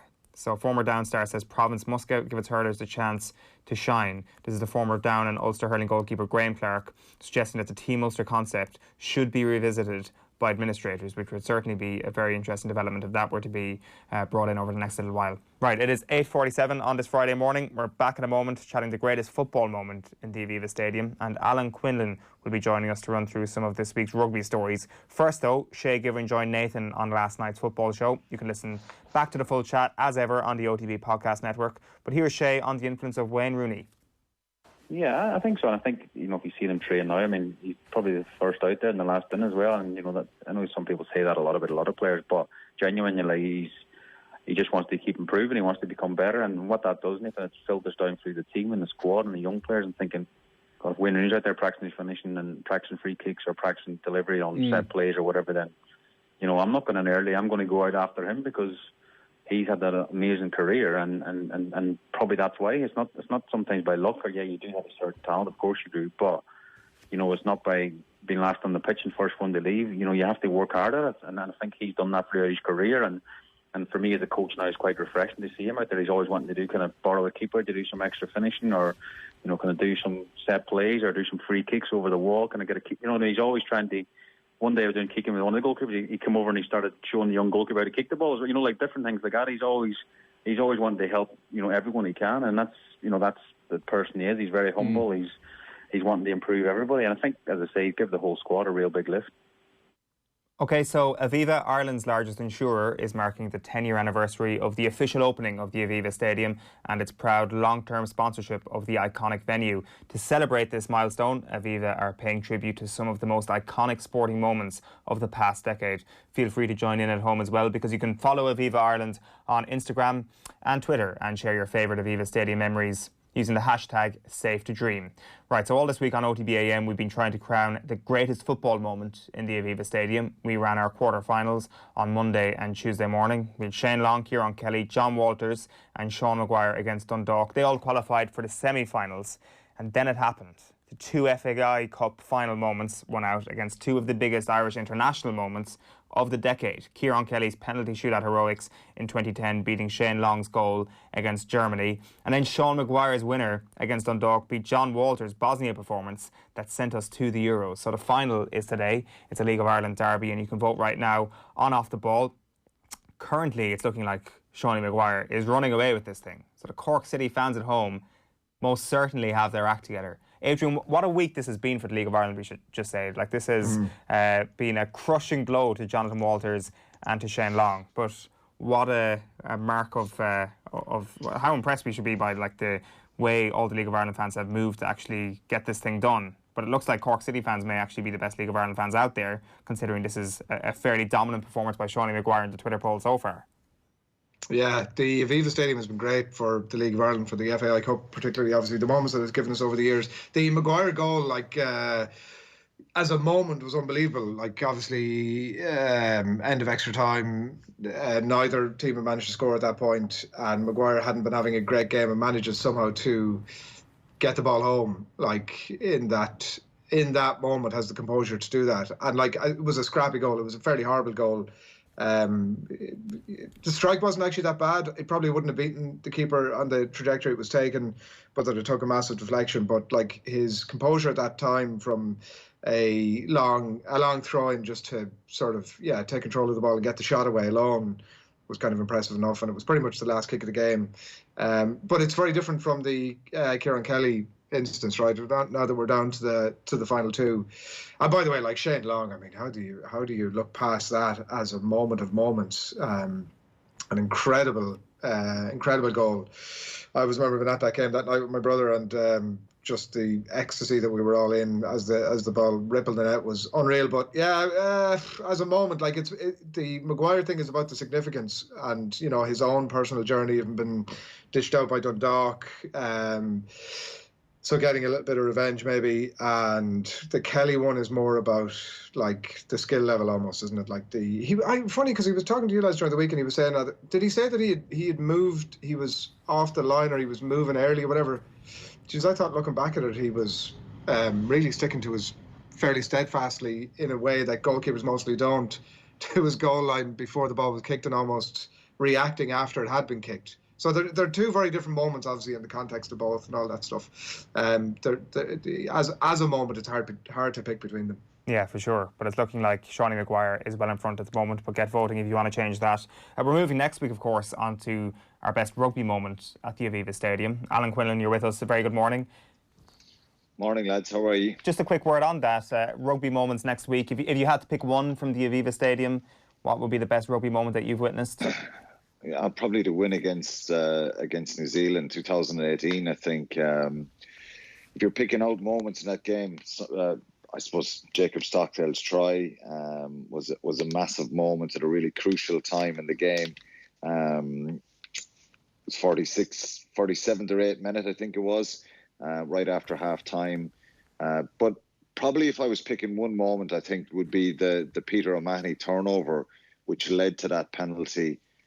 He had three big turnovers on the 46th minute, the 60th minute and the 62nd minute before he went off, and they were all really significant. And you always pick, sometimes people will always jump at the person who scored the goal, scored the try, scored the point or whatever as the actual moment, and that's very understandable. But I always love to look back at what led to this moment, and O'Mahony's turnover on the 46th minute was just a really, really big moment. You could argue the one on the 60th minute when Bowden Barrett puts a little grubber through. I'm not sure if you remember that on. I think most people probably do, where it looked like the ball was going to sit up for Ben Smith and that New Zealand would score and get right back into the game. O'Mahony scrambles back and gathers the ball as it kind of bounces up. And so I think if I was to pick one, obviously, as I said, some people would probably more people will probably go for the try from Stockdale. It was brilliantly executed, fantastic kick through. But I think the Peter O'Mahony turnover on the 60th minute when Ireland were 16-6 up was really crucial, and that was the thing that probably the moment that won the game for Ireland, I think. Yeah, I think it's going to be hard stopped next week, but loads of great Aviva rugby memories coming next week on OTB AM. Alan, we didn't really get a chance to chat to you over the last couple of weeks about the Roman Salanoa story, about his movement from Leinster to Munster a couple of weeks ago. And Neil Francis had an interesting piece in the Irish Independent yesterday, just writing about how Salanoa will know the Leinster playbook, about how Leinster aren't going to get compensated for these sort of moves the more they happen, and how this will eventually lead to a big row, I think was the word he said, between Leinster and Munster, or between various provinces at this point. Do you see it like that? This case is a little bit different, I think. Not many people know a lot about it. Roman Salanoa was brought in here by the IRFU 3 years ago. He wasn't brought in by Leinster, Munster, Ulster or Connacht. It was a different scenario, if you like, something that hasn't really happened here, where the IRFU bring in a player, and he was presented to them basically through Eddie O'Sullivan, who had contacts in America. He'd only started playing rugby when he was 18, went on to play under 20s for the USA, and was quite keen through an Irish connection of a school and a teacher in Hawaii who Eddie knew and had conversations, and those conversations were presented to the IRFU, and they were interested in bringing in the player. It was obviously he's been paid all along. He's been paid by the IRFU, not Leinster. He went and played rugby with Old Belvedere, put into the Leinster Academy. I can certainly understand from Leinster's point of view that they would be very frustrated and would be disappointed to lose the player. And I think it's something that it's easy for me and for people outside of Leinster, taking any sort of bias out of this thing on. I think it's easy for us to kind of say it's more understandable and it's more acceptable for players from Leinster to move around the provinces.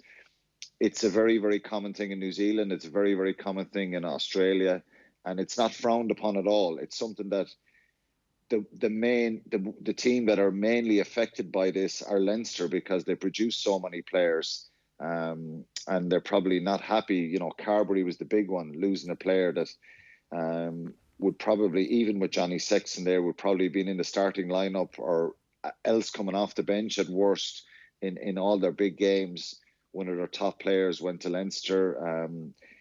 Probably more understandable over the years, where certain players who couldn't get onto the Leinster side or maybe weren't getting renewed contracts moved around the provinces, and then they excel themselves. Andrew Conway is one that kind of jumps out. He's a top class international who probably struggled for game time at the start of his Leinster career. So it doesn't sit pretty with Leinster, and that's fully understandable. But Salanoa was a very, very different case, because essentially he was being paid by the IRFU right from the start. And I think David Nusafora and the IRFU, they want to try and speed up his development a little bit now. The plan initially was that he would go to Connacht to increase that development and speed up that development. But it was made abundantly clear to all the provinces that if they wanted a player, they'd have to put their best foot forward. And initially, the player decided he wanted to go to Munster, then changed his mind, and then changed his mind again. And I know Neil Francis was talking about, you know, him being forced to move. From what I understand, that wasn't the case, that he was forced to move. I think he was quite keen on trying a new challenge. He was very, very cognizant and understanding of what, you know, his time with Leinster and the quality there. But I think if you look at the depth chart they have, there's probably more of an opportunity at the moment for him to kind of jump up the levels, if you like. But who knows? It's an unknown situation. Nobody really knows how good he is.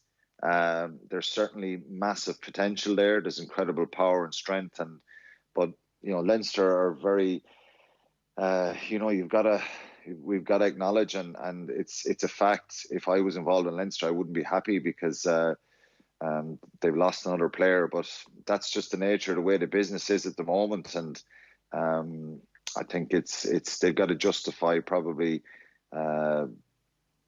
They've so many decisions to make. Leo Cullen has so many decisions to make year on year when you see the quality of players that are coming through. And I think probably Jack Ainger moving to Connacht, from what I can gather, probably they thought Roman Salano was staying and Jack Ainger was allowed to move to Connacht, and then they lose two young tight heads. So it's probably frustrating and disappointing for them. But this was a very, very different situation than Leinster haven't produced a player themselves, and he've come all the way through their system.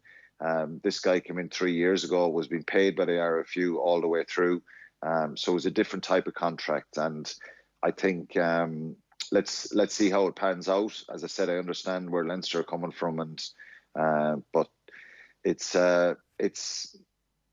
it may be Munster's gain if he produces the potential that maybe all four provinces think he has at this stage, because really he only kind of came to people's attention during the World Cup when he played a couple of games for Leinster.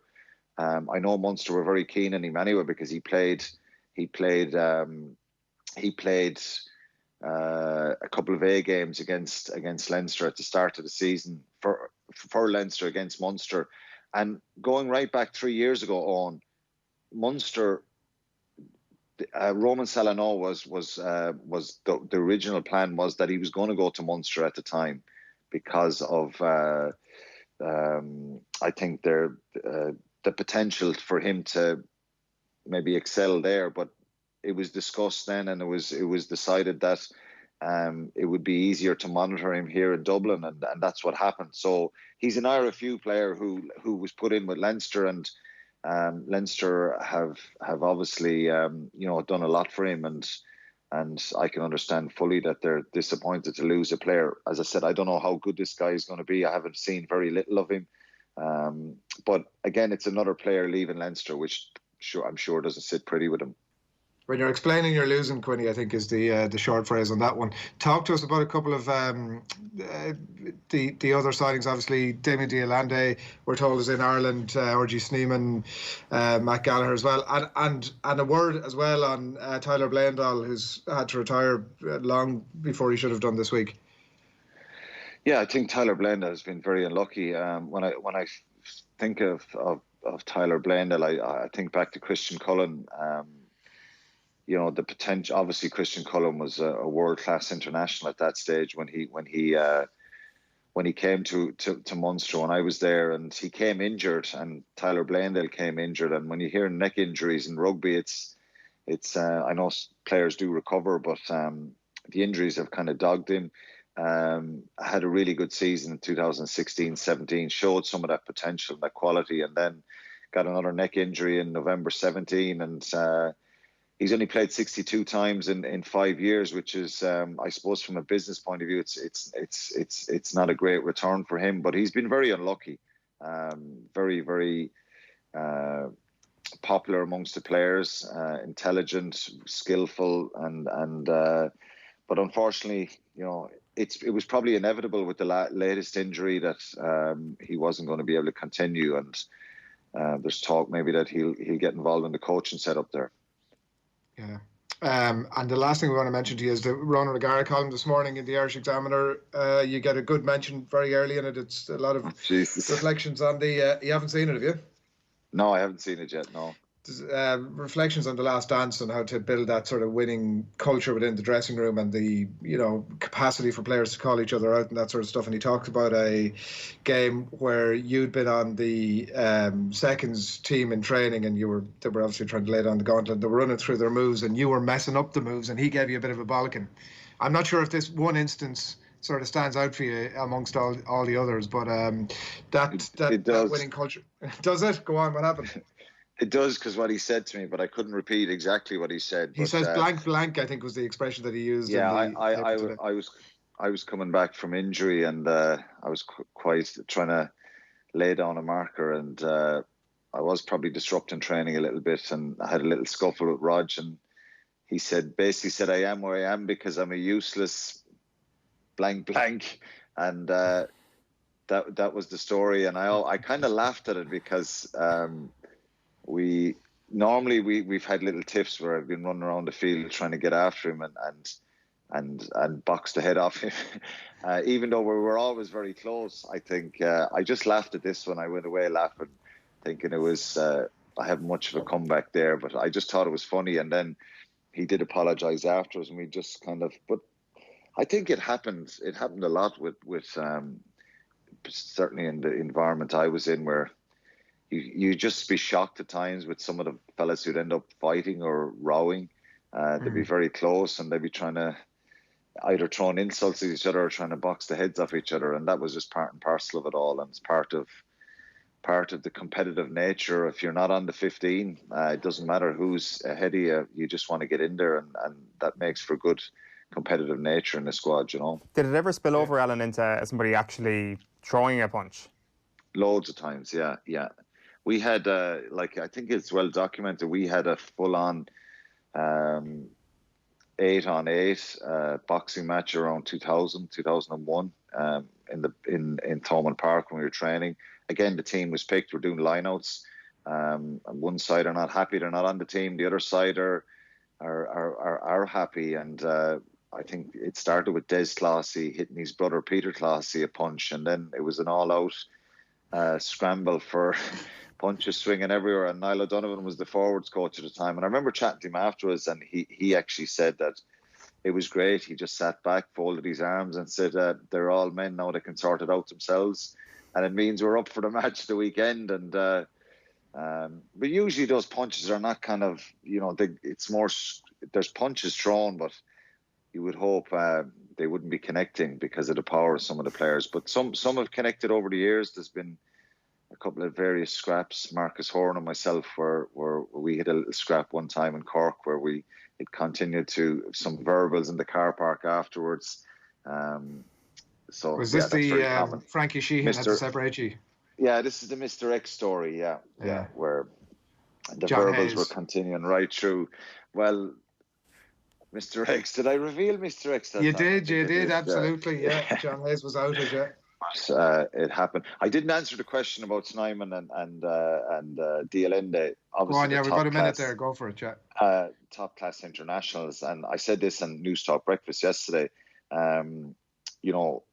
Throughout my time, when you bring in an international player, particularly if they're an top class international one, they've got to be world class, and these guys are world class. So I know it doesn't sit pretty with everyone, the amount of players maybe that Munster have brought in, but it'll certainly give them a massive opportunity to maybe go beyond that semi-final stage in Europe, which they've been in the last couple of years. I know they didn't get out of the pool this year, but I think it's 7 semi-finals on the bounce that they've lost. So it's it may give them that extra little bit, but they're certainly fantastic players that they've signed.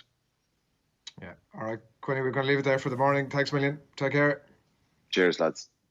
Right, so that is where we're going to leave the rugby for the minute. It's 7 minutes past 9 on this Friday morning. Hope you're well wherever it is that you are at. Do get in contact with us this morning. We've the Wicklow Mt Rushmore on the way. We've Paul Howard and Thom Malone standing by to bring you all of that. But we've been discussing the Last Dance a lot over the last few weeks, obviously. And next, it's a special take. You're watching The Last Dance when? You're watching The Last Dance when Isaiah Thomas gets absolutely slaughtered. When Michael Jordan says the Indiana Pacers thought they were as good as him. When Michael Jordan says Utah Jazz thought they were as good as him. When Michael Jordan says the Cleveland Cavaliers, the Orlando Magic, the Boston Celtics, the New York Knicks thought they were as good as him. When Michael Jordan says the Dunder Mifflin office team thought they were as good as him. When the water boy of literally any of those teams accidentally looks Michael Jordan in the eye. When the music then cuts out. And when Michael Jordan says, that made me really angry. Music.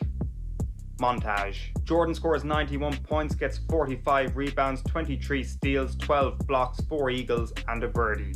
look what you've done, Waterboy. When Isaiah Thomas gets absolutely slaughtered. When Michael Jordan realises the delivery time of his dominoes is 1 hour and 15 minutes. When Michael Jordan says he has no problem with an opponent. When Michael Jordan then ends that opponent's career. When a point guard, literally any point guard, accidentally mentions Michael Jordan's name in the media, and when Michael Jordan then says, that really off. Music. Montage. Jordan drops 50 points while with one hand drinking a cup of Gatorade and with the other hand battling an infectious disease that would ordinarily wipe out a small town of people. And also 20 assists. To himself. When Isaiah Thomas gets absolutely slaughtered. When Michael Jordan picks his kid, Dennis Rodman, up from school, the MGM Grand Resort in Las Vegas. When Michael Jordan casually reminds Adidas that they lost out on billions of dollars. When Scottie Pippen comes across well. When Michael Jordan says something to ensure that Scottie Pippen doesn't come across too well. When we see that Michael Jordan isn't even the greatest sports person in his own documentary. When Michael Jordan gets emotional at his own greatness. When Michael Jordan shows respect to his teammates by telling them not to be dogs. When Michael Jordan shows respect to his teammates by saying to them, you mother didn't do a thing. When Michael Jordan shows respect to his teammates by punching them in the face. When Michael Jordan is contrite about punching a teammate in the face because said teammate is small. When Michael Jordan shows no contrition whatsoever for bullying Jerry Krause about being small. When any celebrity ever crumbles after getting the opportunity to speak to Michael Jordan. When Isaiah Thomas gets absolutely slaughtered. When Isaiah Thomas gets 5 seconds to put his side of the story across but ends up getting cut mid. OTB AM. This is OTB Sports Radio. Thursday night football with John Giles. Johnny Giles is a national treasure. When he speaks, I'm like, yes, yes, yes. When he's on the show, I was in the car the other day, I parked the car and I sprinted into the house and turned on the radio. I love listening to him. I love Johnny Giles. John Giles, every Thursday at 7:30 p.m. on OTB Sports Radio, live 24/7 on the Go Loud app. OTB AM. With Aviva, Ireland's largest insurer, celebrating 10 years of iconic sporting moments at the Aviva Stadium. You can say it's grand. It's not grand if you're not on it, though. OTB AM's Mt Rushmore. 11 minutes past 9 on this Friday morning. You're watching OTB AM, and it is time for Wicklow to step on up and get the Mt Rushmore treatment. We've had Dara Ó Briain with us earlier on to run the rule over some of the candidates. Katie Taylor, really, and the rest was beautiful tangents from Dara Ó Briain. We've got to touch on a whole heap of other sports stars this morning with Thom Malone and Paul Howard. If you're joining us for the first time on Mt Rushmore, here's how it's going to work. We have the OTB selector, which is Thom Malone. He's going to pick his 4 names, and then Paul Howard is going to wander on up to the mountain with his chisel and savagely take away one of the faces and put on one of his own picks. Thom and Paul, you're very welcome. Good morning to you both. Good morning. Good morning, Alan. I hope you're suitably nervous, Thom, first of all. I actually am, because when you do this at first, you're just like, Asher Grant, you know. You think about it and you're kind of nearly thinking, gee, my community games medal might actually get me in here. But no, after a while, the name gets to about 25 or 30 and you ring a few people and it's not easy. There's a couple of straightforward ones, but getting the final 4 definitely wasn't straightforward. Paul, Dara came on earlier on and said that he could basically pick a Brayman Mt Rushmore and that would do the job for County Wicklow. What are your thoughts on that? Yeah, he's probably right. I'm the same as Thom. I spent the last couple of days going through all the names, and there's probably 10 from Bray alone. The problem, of course, with it being Wicklow is you'll never get planning permission to build anything like this. But yeah, I mean, even in in sort of my lifetime, there's certainly 10. There's certainly 10 for Bray, and so it's a difficult one. As Thom said, I agree with him. I think 1 or 2 are nailed on. I wonder if we got the same ones that are nailed on. But the rest, I suppose they're the ones we're going to argue over. Well, let's get things underway, Thom. Pick number 1, I think, goes without saying, does it not? Yeah, I think we'll just put this straight out there and not argue early, because, we have to be polite early on. So, Katie Taylor is just an absolute stonewall certainty. not just as a boxer, as an ambassador, and you can't doubt, as Dara would say, her brayness as well, because that is important. She is, like your second mention of Katie Taylor is always Bray boxer, and she, you know, that's important in this Mount Rushmore discussion as well. Provenance, like, you know, she was born in Bray. She represents the town incredibly well. She's incredibly proud of her heritage, and her sporting achievements are unparalleled, unimpeachable, you know, and she is absolutely first on the list. I can't imagine there's going to be any disagreement there, Paul. No disagreement at all. The brainless thing is really interesting because, like her dad, who's English, came to Bray first to work in Bray Amusements, and if you know Bray, I know Bray very, very well. You know that's my first connection with Bray, my first attachment to Bray was going to Bray Amusements on a Saturday, you know, to play the slot machines, or to sometimes what we used to call it an arse nudge. You used to hit the slot machines with your bottom to try to make those. We were convinced that there was something magnetic holding those coins on. You know, they're supposed to do that. The pushers. But if you gave them an arse nudge, you could actually make a few fall down. But there were alarms that would go off, and so anyway, that's a very, very Bray thing. That, you know, Katie is absolutely rooted in Bray. Also, you know, the Olympic medal. You know, the undisputed lightweight champion of the world, all the world titles she's won. As well as that, she at a time when they were considering whether to introduce women's boxing to the Olympics, she was essentially the reason they did. She was the sport at that time. So I think for that reason, even that reason alone, she would be going on it. But, you know, she's Ireland's, you know, one of Ireland's probably 5 most accomplished sports people. So I can't see her not going on it.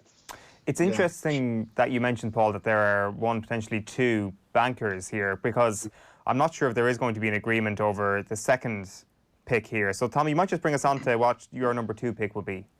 Well, despite what the record books say, Wicklow is actually a football county, as in a GAA county. And yes, it took until 2001 before they actually saw another county in the senior championship from outside Leinster, and that was Galway. And it obviously went on to be All-Ireland champions that year. But I spoke to people from the local papers, and if 75% of their coverage in sport is GAA, and so you can't not put Wicklow's greatest footballer on the mount, in my opinion. There have been some greats over the years. Moses Coffey back in the day for Rathnew. In more recent times, you have the likes of Leighton Glynn. But really, Wicklow's greatest footballer is from Baltinglass, and he's from Kevin O'Brien. He's just the most incredible man and football man and Wicklow man you could ever come across. Like, just to give you context, he started playing senior football in 1982 when he was still on the under-16s team for Baltinglass. They were the club team of the 80s and 90s, and he was the focal point of it. He went on 2 tours with the Compromise Rules team. He won an All-Star. Like, he's from Wicklow, and he won an All-Star at full forward in 1990. In the GAA 125-year team, when they did they did 4 provincial teams from 1984 to 2008, and the full forward line was Colm O'Rourke, Matty Ford, and Kevin O'Brien. He is Wicklow's greatest footballer. He is absolutely unbelievable. He has more. If Wicklow was to separate and set up a mint, they would have to go to Kevin O'Brien and get his medals from him. That's where they would start. He is just, like, when you think about, he won county titles from under 12s the whole way up to minor. Then he went to senior with Baltinglass, by the way. He went on to win an All-Ireland with them. Won 9 county titles with them as senior. And then the latter part of his career, he stuck with the club and then won county titles all the way back down to Junior C. So, like, if you were around, and then in around 2009, when he was still in his 40s, he was playing Masters football for Dublin. Kevin O'Brien is the most phenomenal footballer Wicklow has ever had. And look, the thing with GAA, it's an unfortunate accident of geography a lot of the time. I mean, if Joe Canning had been born in Baltinglass, like, you know, what would we know about him as a hurler? But Kevin O'Brien from Baltinglass, you know, and there's an east-west divide in Wicklow as well. That's probably a little not unheard of, but, you know, Dara Ó Briain been run out of Kilcool and been blamed saying, oh, you're only a garrison town. I mean, that would be a a more widely held view, perhaps, than maybe Dara gave that story credit for. So there is a massive east-west divide, and in West Wicklow, Baltinglass were just the most incredible team. I remember in 1990, I was talking with Dad, trying to think, we definitely went to one of the games, and like for Baltinglass to be going to Croke Park and representing West Wicklow, and it did feel like they were representing West Wicklow. It was just the most incredible thing. Another man in that team, by the way, Wicklow won a junior All-Ireland Championship in 2002. So Baltinglass won an All-Ireland, a Club All-Ireland in 1990, and 12 years later in Junior Championship, Kevin O'Brien and Hugh Kenny, by the way, who was a full-back at the time for the same club and would come into maybe a discussion as their greatest ever footballer, but the two of them were on that team as well. And when Wicklow beat Kildare, because that is a big thing, beating Kildare, particularly if you're from West Wicklow, he was on the backroom team with Mick O'Dwyer that day. So, look, Kevin O'Brien, for me, he is the greatest footballer that's come out of Wicklow. And like I said, despite what the record books say, Wicklow is a GAA county, and Kevin O'Brien, for me, and also for a Western representation as well, he has to be in. Okay. So with Katie on, with Kevin O'Brien on, and we're going to move on to our next two. We should it's unfortunate in a conversation like this that we don't get 30 minutes to talk about how amazing Katie is and what she means to Wicklow, and haven't even mentioned her Republic of Ireland caps, and there's a lot of other stuff. We're almost just assuming that it's a universal decision and there's no great debate about it. But the point about it being a football county, Paul, and the provenance and tradition of Wicklow, like we've had great impassioned pleas from some other counties about their sporting credentials, and I hope this doesn't come across like a disrespectful comment, but when Wicklow came up, I scratched my head for a while and wondered what sort of a county it actually was. Yeah, that's fair enough. Because of the dearth of all Irelands, and I mean, it's a county that's produced 2 Olympic gold medalists, and there aren't many counties can say that. I don't know. I mean, given Wicklow's lack of success at inter-county level in football and hurling, a lot of these kind of heroes seem like kind of local heroes to me.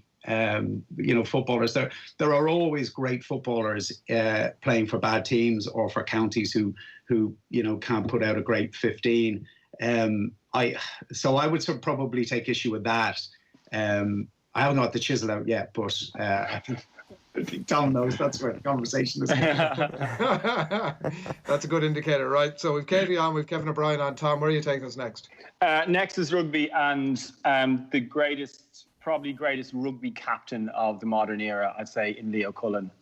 Absolutely phenomenal achievements. 3-time Heineken Cup winner, led his team to those 3 Heineken Cups, then, moved into the coaching hot seat, led his team to another Heineken Cup. Absolutely phenomenal performer.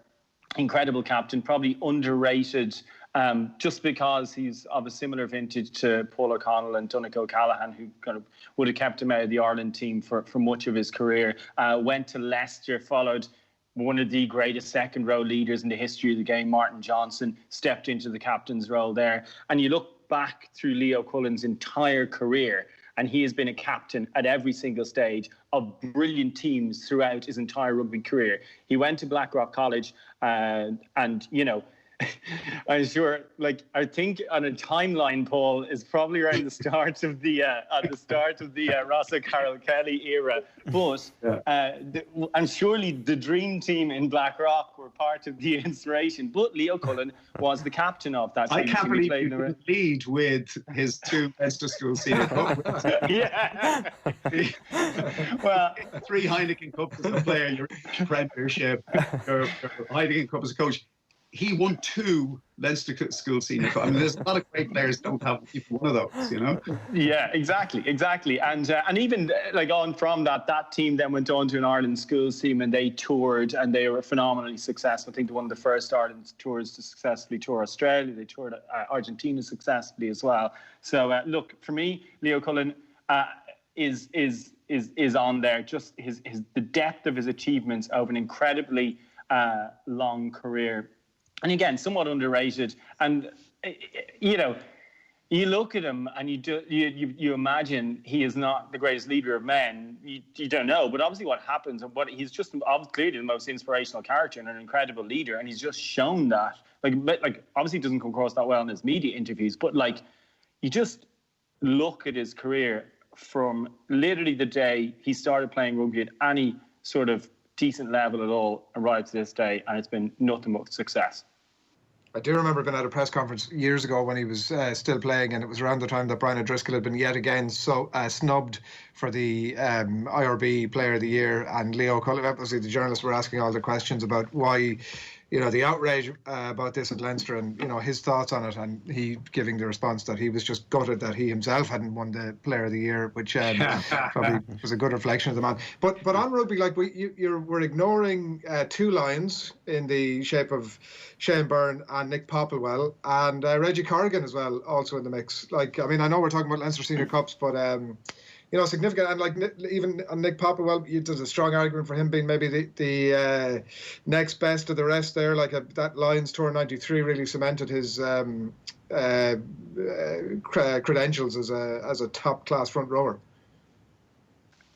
I think the argument then is about the best of the rest. I think Leo Cullen is head and shoulders above the rest of them. Another thing that I could add to what Thom said that Leo Cullen did was he was part of this, I suppose, the changing culture in Leinster. They were underachievers for so long. There was the whole Lady Boys thing, and they were a team who could do it on sunny days, but didn't have it when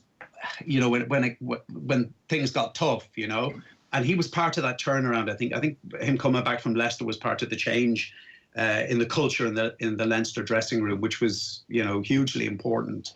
But I think the fact that he wasn't part of the Ireland success story during those years is probably the only mark against him. If you wanted to make a case to not include him, you might say, I think he only won 32 caps in 10 years or something, which is, you'd struggle to think of somebody in any sport, an Irishman in any sport, who's that accomplished, who has such an undistinguished international career. Maybe Steve Highway, but that's the only other player in another sport I can think of. But for me, Leo Cullen, is nailed on or chiseled in. Does the coach aspect of it tip it over the edge, or are you just saying straight as a player? He's in already. As a player, I mean, even if he never coached, I think as a player, like the only man to captain 3 Heineken Cup winning teams, and obviously the schools medals as well, which are more important, obviously. I think even if he hadn't coached, and who knows what he's going to go on to achieve as a coach as well. I mean, he's a phenomenon. So I don't disagree at all with you on that one, Thom. The thing about Leo Cullen is he clearly has humility. Like his first, and he is a willingness to change, and a willingness. Like you look at when it didn't work out for him immediately at Leinster, and he's happy enough to go and bring someone like Stuart Lancaster in with him as a coach. And you just think, like, as a young coach, to have that, level of humility to just accept, well, we need other people on board here to help to ensure that everything is for the best. And his selflessness is clearly something that helped him over the course of his career, because he was such a leader, and not in the pick up the ball and run 50 yards kind of leader, but obviously more in a leader in the proper sense of the word, like less Michael Jordan, much more, much more of an organizer on the pitch. There's a pot now of about 10 people as we look to our last nomination from your end, Thom, who've all got their hand up going, oh, please be me. You want to give us a bit of a sense of who you're thinking about and who you're going with? Everyone's just expecting me to go for a really obvious one here, but there's one reason why I'm not going for it. I think there's a massive question mark over the providence of putting Ronnie Delaney in, to be perfectly honest. I'm not doubting he's not from Wicklow, but he kind of moved out when he was about 5 years of age, and yes, he is from Wicklow, but his Arklandness has the whack of a sort of town council meeting in about 1957, and someone puts their hands up and says, "Do you know he's actually from Arklow?" Where'd you hear that? I heard him in his interview in the Late Late Show. Oh, we better name a housing estate after him. So, and then which is what happened. Yeah, you know, and any time I read a little bit of his where he talks about, you know, his heritage, and again that reminds me of he's obviously trying to be very nice about Wicklow, and you know he says nice things, and it's just but it's like he's clearly not from Wicklow. You know, he moved to Sandymount when he was about 4 years of age. He did all his running in Sandymount. He became a brilliant athlete in the US, and then I think Wicklow happily like just grabbed his providence after the fact. But I can see Paul shaking his head here, so he's obviously going to put him in. Well, but I think you can make the same case for Leo Cullen. I mean, Leo Cullen left Wicklow to board in Blackrock College when he was 11 years of age. So when I hear Leo Cullen speak, I don't hear a Wicklow accent. So you can make exactly the same case there. Anyway, that's. I know Wicklow, yeah, and his family remained in Wicklow, and he would always have gone. And he only actually moved out of Wicklow himself, as in having a house, and he became. I mean, thanks to the Irish Times property supplement for this, but he only sold his house when he actually became his Wicklow house when he actually became Leinster coach to live in Dublin 4. So he definitely had more of a link in roots to the county, I would suggest, and that is the only reason I'm not putting the other Olympic gold medalist on the list. That's shocking, Tom. Absolutely shocking. What? Like, you're using the fact that he said nice things about Wicklow against him is incredible. It just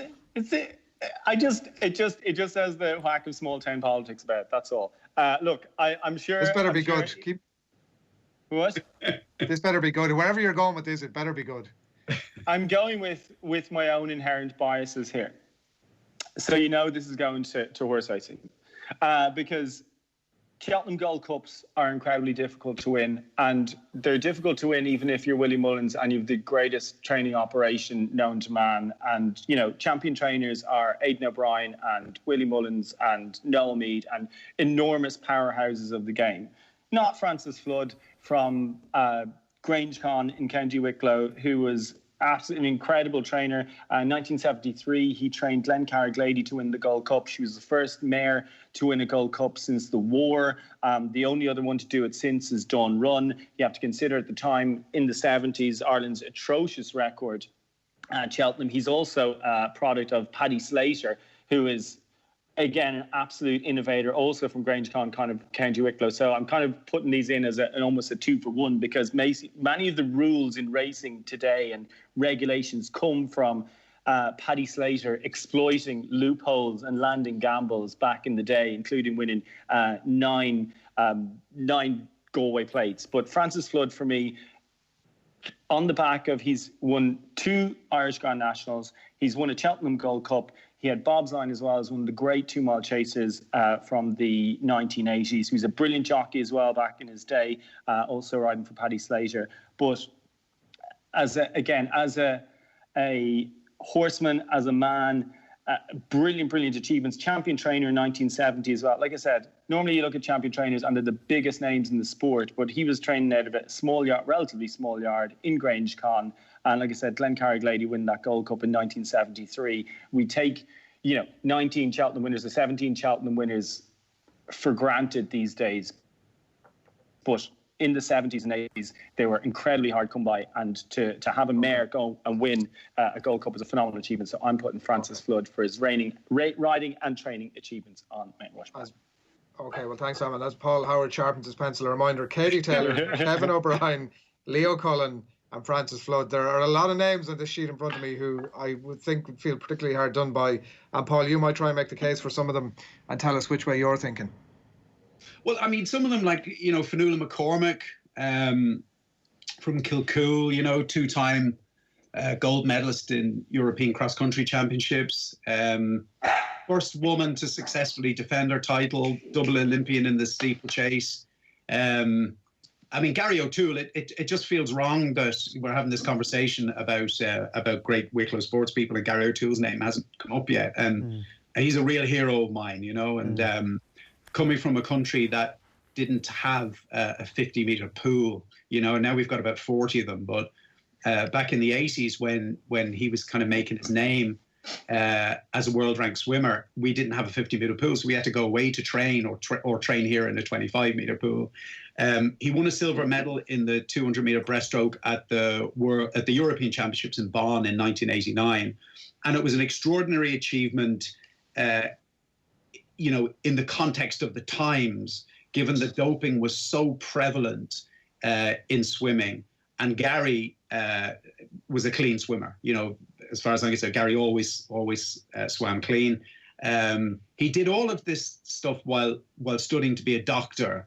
And of course, the other thing he did to distinguish himself was to expose George Gibney as a paedophile, which involved knocking on the doors of dozens of swimmers he knew and just saying, tell me your story. And he is an extraordinary sportsman, but also an extraordinary person as well. And it feels, I have to say, it doesn't sit well with me leaving him off Wicklow's Mount Rushmore. Listen, you two have the power to go ahead and make whatever calls you want. But it's on sport and merit. If Paul, you can make a strong enough case to force Thom's hand before you even get to make your final selection. Yeah, it's all open there are others as well. You get the Joshua Pym story is absolutely great. Wimbledon in the 1890s, and there's not that I didn't consider Eamon Darcy that push in the Ryder Cup, and then you have to think Harry Bradshaw, a 36-hole playoff in the 1949 Open. Harry Bradshaw, I think, is just a great story rather than he never really kind of won anything on the international stage. The Open Championship in 1949, where he lost in the playoff, that was his sort of big kind of international moment, and it was a loss. And I think, it sounds unfair, but I think that's what he's most remembered for. Yeah. Red Joyce, for instance. He's definitely on the Bray Mount Rushmore, and you could make a very good case for Ed Joyce being on the Wicklow Mount Rushmore as well, in that he scored a century for England against arguably the best side ever in 2007. Single-handedly carried Ireland to its first Cricket World Cup and sort of really kick-started the whole cricket revival in Ireland. Scored a double century for Ireland against the United Arab Emirates, and kind of was part of that Ireland's first ever test match team against Pakistan. He was cricket in Ireland for a long time, and like I said, I think he would definitely make the Bray Mount Rushmore, but just, I think for me, just misses the Wicklow one. Joshua Pym is a name that you brought to our attention that Thom has mentioned there. Joshua Pym. We're talking about constructing a Mount Rushmore here in a county that has 2 Olympic gold medalists and a 4-time Wimbledon or 3-time Wimbledon champion. And the Wimbledon champion and one of the Olympic medalists aren't on it. I just think this. An 1890s Wimbledon is probably not the same as beating Novak Djokovic, but it's a wonderful achievement. But sport didn't start when you were born, and I think the problem with your Mount Rushmore is all of these people are kind of everybody on that. I think was within your lifetime. Is that right? Well, some would have basically, I think. So they're all people you've seen. They're all people you have experience of. But if you asked somebody who's 80 years of age in Wicklow for the same list, I'm sure, they wouldn't remember Joshua Pym, but winning Wimbledon in 1893 and 1894, the tournament was different then. It wasn't the Wimbledon we know now. There was an all-comers championship first, and then the winner of the all-comers championship played the reigning champion. And Joshua Pym was runner-up twice in 1891 and 1892, and then won it in 1893 and 1894, 2 singles titles in a row. He also won the doubles as well. He's also, interestingly, he's related to the Pyms. Pyms people. Pyms. And that's a drink that I associate with tennis, actually, is that. Not necessarily Wicklow, but he was a very interesting guy. He worked in Loughlinstown Hospital, so he's kind of very much of the. It's not Wicklow; it's as close to Wicklow as can be. so he's very much of the area. He lived in Killiney for a lot of years, and his doubles partner, I read, there's a really interesting piece I found on the Bray People about him. His doubles partner was called F.O. Stoker, and he was a relation to Bram Stoker. So I just thought that was brother, according to Wikipedia, Paul, to my great research. Is that right? Yeah. That's an incredible story. I just think with something like this, you need an old geezer or two to give it some kind of historical perspective. You know, I mean, I just think, you know, being a great footballer in an average team or a poor team is one thing, but he went to England and won Wimbledon. Why, Thom? Why are we even debating this? He won Wimbledon twice. And he played with, we were discussing with Dara Ó Briain earlier on, he played with typhoid one of the years and still managed to get through a couple of rounds. It's like, this story. Doubles partner. Frank Typhoid. It deserves a book in itself. It's an incredible story. He also, very intriguingly, I found a story in the Fife's Dictionary of Irish Sports, which used to be it was on my desk when I was a sports writer. It was my Bible. That he once played for the British Isles Davis Cup team under the name Mr. X, which is very intriguing, but there's no explanation as to why. Wow. Maybe that was the typhoid years. He was trying not to do Typhoid Mary on it. A couple of quick names to mention before we start to wrap and look at exactly who we're putting up here that we have to mention. Leighton Glynn, I don't think has been mentioned yet, the incredible career that he's had at club and county level. 20 county titles between hurling and football. Quite incredible. It's phenomenal. And in football, Darren Randolph and Paul McShane hasn't got a lot of love, but I mean, when you talk about sort of sport that's as pervasive as soccer is and the career that he's etched out, like there are a couple of names that are worthy of consideration, surely. Can I add another old geezer to this, because it's very 80s and 90s centric. Alan Kelly Senior played for Bray Wanderers and Drumcondra, and he was born in Sallynoggin, but by Tom's reckoning, because he moved to Wicklow when he was 4 or something, I think that makes him a Wicklow man. In is fine, outside. He played 447 times for Preston in the league, and that's a record. Had an FA Cup runners-up medal in 1964, won 47 caps for Ireland, and fathered 2 Ireland goalkeepers in Alan Kelly Jr. and Gary Kelly. I can add in someone from before that as well, like Andy McAvoy, who played for Bray and then moved to Blackburn. I think he was a top scorer in the 50s for Blackburn, and his name is actually carried on the Wicklow Regional Premier Division as well. So Andy McAvoy, to get an old geezer, I think he's from the 50s. So he was one that was flagged to me to make sure to mention. So we're getting to that point where we're going to have to start pushing for a final one on. I mean, the case for Gary O'Toole is exceptionally strong, and I hope he's given due consideration now. But we're in that position where we've got Katie, Kevin O'Brien, Leo Cullen, and Francis Flood. The first question to you, Thom, as to whether anything you've heard over the last 10 minutes has dissuaded you from your initial choice, and you want to maybe swap out Francis Flood, for example, for Gary O'Toole.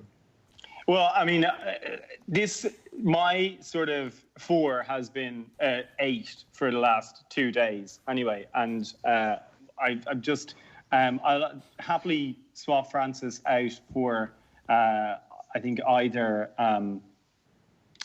Gary O'Toole or Fionnuala McCormack. So I'll leave it up to are you doing that before Paul's selection? Well, we can see, because I just can't let Kevin O'Brien go. So as attached as I am to anyone else, as a representative of West Wicklow, and having spoken to people from the Wicklow people and from East Coast Radio, and they are just there's a lot of love for KOB, and I can't let him go. So if I'm to drop one, I'll drop Francis. Can I just say, on the point about Gary O'Toole and Fionnuala, the reason I wouldn't include them is that in swimming and athletics, I think the real measure of greatness is the Olympic Games, and neither of them has won a medal at the Olympic Games. And I think when you've got 2 Olympic gold medal winners born in Wicklow, I don't see a case for leaving Ronnie Delaney out and putting Gary O'Toole in, for instance, just for some kind of birth certificate reasons that he left, or he was born there but he left when he was 4 or something like that. But I think that is the measure. It's what you do at the Olympic Games. That's what you're remembered by. Gary O'Toole won his medal in the European Championships, which is, it was a significant achievement at the time, but it's still a minor championships compared to, the Worlds and the Olympics. And I would say the same with Fionnuala. It was a European cross-country championship. So, so neither of them make the Mount Rushmore for me. Okay, so the last, before we put it finally to you, Thom, regardless of Paul's selection, you're signing off on Katie, Kevin O'Brien, Leo Cullen and Francis Flood. Are you signing off on those as your selections? I'm going with them in my selections, yeah. You're happy with that you're happy with that incorrect selection? In a show us your medals context, I'm happy with those, absolutely. So, Paul, what are you doing? Kevin O'Brien doesn't have any medals. Is that he has nothing but medals. He is the most bemedaled. He has Railway Cups. He's an All-Ireland. He's a Leinster. He's 20 county championships or something like that. Yeah, he's tons of medals. And Paul, are you saying then that Ronnie Delaney is your selection to go up regardless of who's coming down? Well, I think Kevin O'Brien, it's a very parochial selection, and I totally understand Tom's reasons for selecting him. I think a lot of them are sentimental. I don't think he's somebody who who I would think would represent Wicklow on that Mount Rushmore. See, I'm torn now. I mean, he's represented Wicklow his whole life. And he continues to represent Wicklow. He's their under-20s manager. He's been nothing but a servant of Wicklow. Yeah, I know. But so somebody's driving south from Dublin and they're heading into Wicklow and they look at this Mount Rushmore. Is he one of the faces who represents the county? For me, he isn't. I'm really torn here because I'm being asked to choose between a two-time Wimbledon winner and an Olympic gold medalist. I hear what Tom's saying about him leaving when he was 6 years of age, but I don't think it's like that. I mean, there is a plaque on the way into. I drive into Arklow most days because I live in Avoca, and just before you go over the bridge into the town, there's a plaque on the wall to say this is the house where Ronnie Delaney was born. I think Ronnie Delaney's gold medal is. Quite apart from the geographic argument that Thom put, I think Ronnie Delaney's gold medal is perhaps our greatest Olympic gold medal because it was in 1956. In Melbourne. He beat the local favourite John Landy in the 1500-metre final. The 1500 metres at the time was the blue ribbon event in the Olympics. It still means so much in Melbourne that the running shoes he wore that day are on display in the Melbourne Cricket Ground in a glass case. He made the cover of Sports Illustrated that year. So he was a huge international athlete, recognized all over the world. So I'm torn between. It just feels weird to leave out Joshua Pym. We haven't had Ireland hasn't had a Wimbledon winner since, but I think. With a heavy heart, I'm going to have to make a choice here, and I'm going to choose Ronnie Delaney to go on. Just because it would look utterly ridiculous without Ronnie Delaney. To have two Olympic gold medal winners in a county, and you're right, there's an estate here called Delaney Park, and not only, this will tell you Ronnie Delaney's commitment to the area. He came to the opening of Delaney. Right? He's been in the Arklow Bay Hotel. He loves the place. He drove to Arklow to attend the opening ceremony, the cutting of the ribbon for Delaney. No greater recommendation. Right, so yeah. Ronnie's got up. And so you can sleep tonight, Paul. You would have gone for Ronnie, obviously Joshua Pym, obviously Katie Taylor, and who would have been your fourth selection that you had that? No question. And Leo Cullen. Grand, okay. Grand. So we're putting Ronnie up, and are we deciding who are we deciding comes off? Well, it's either going to be Francis Flood or Kevin O'Brien. And I think out of pure malice towards Thom.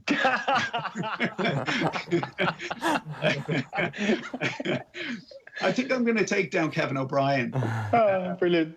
But there's not much between him and Flood either. Like, you know, either of them could come down. But I think because Tom's heart is so set on Kevin O'Brien, and he's upset me so much by ignoring our double Wimbledon winner just because he came from the century before the last century. I think I'm going to take down Kevin O'Brien.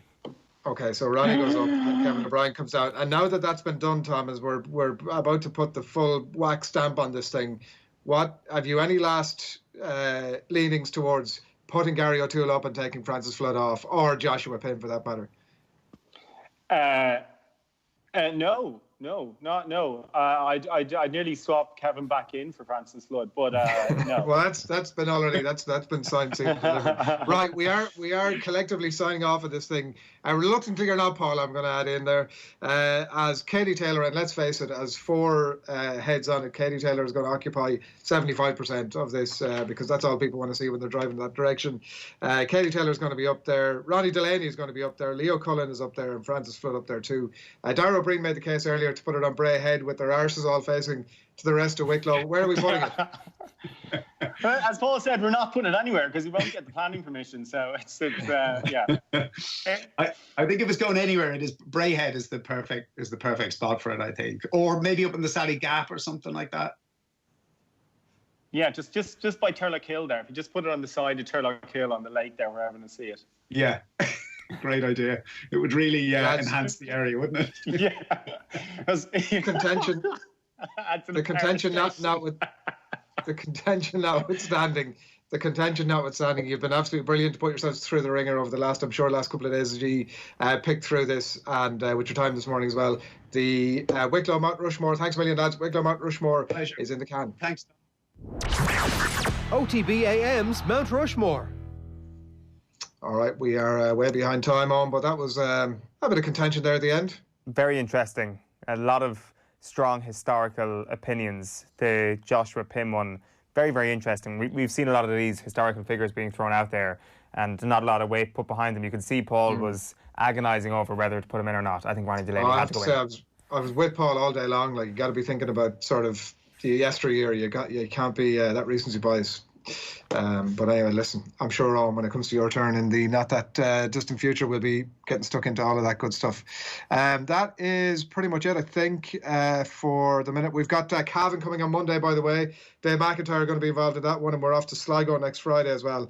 But that's it from Rushmore for the minute, and almost it from us for this morning. It's 10 to 10 on this Friday morning, and we've one more bit of business to take care of. Owen, you go and enjoy your weekend, and one more bit of business to take care of, which is, of course, the crappy quiz. Chris Waddle. Oh, you're kidding me! September. Kyle Lafferty. Are you joking me? Is that right? I know, it's not right.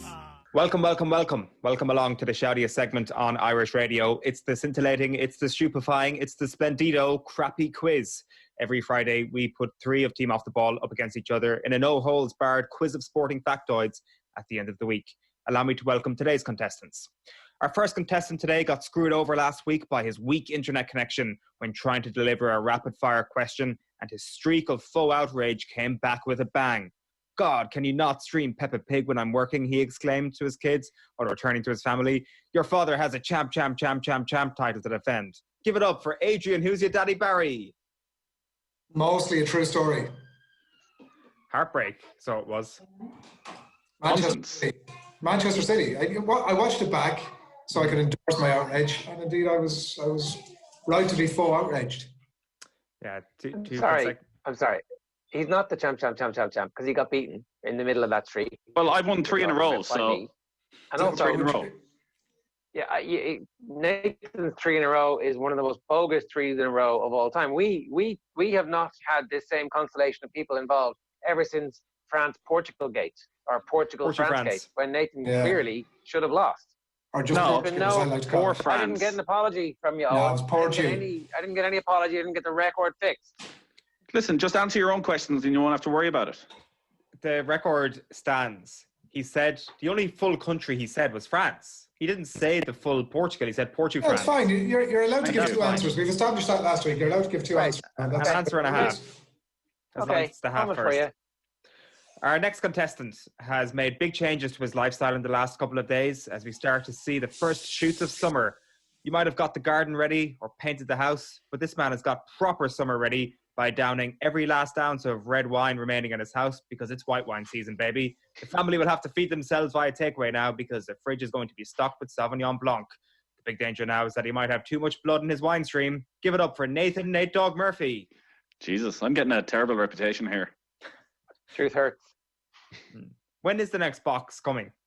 I've only ever got one box, which was 2 months ago at this stage. It was a big box, though. Like it was a consignment. We're in a global we're in lockdown in a global pandemic. The box could never be big enough. Fair. Our final contestant today is celebrating his first COVID birthday this weekend, and he cannot wait to have a glass of wine, walk up to a mirror and say chin chin to his reflection. It's going to be off the chain. His mates may even drive past his house and honk to say happy birthday. Give it up for the birthday boy, Gerrard Gilroy. Oh, what?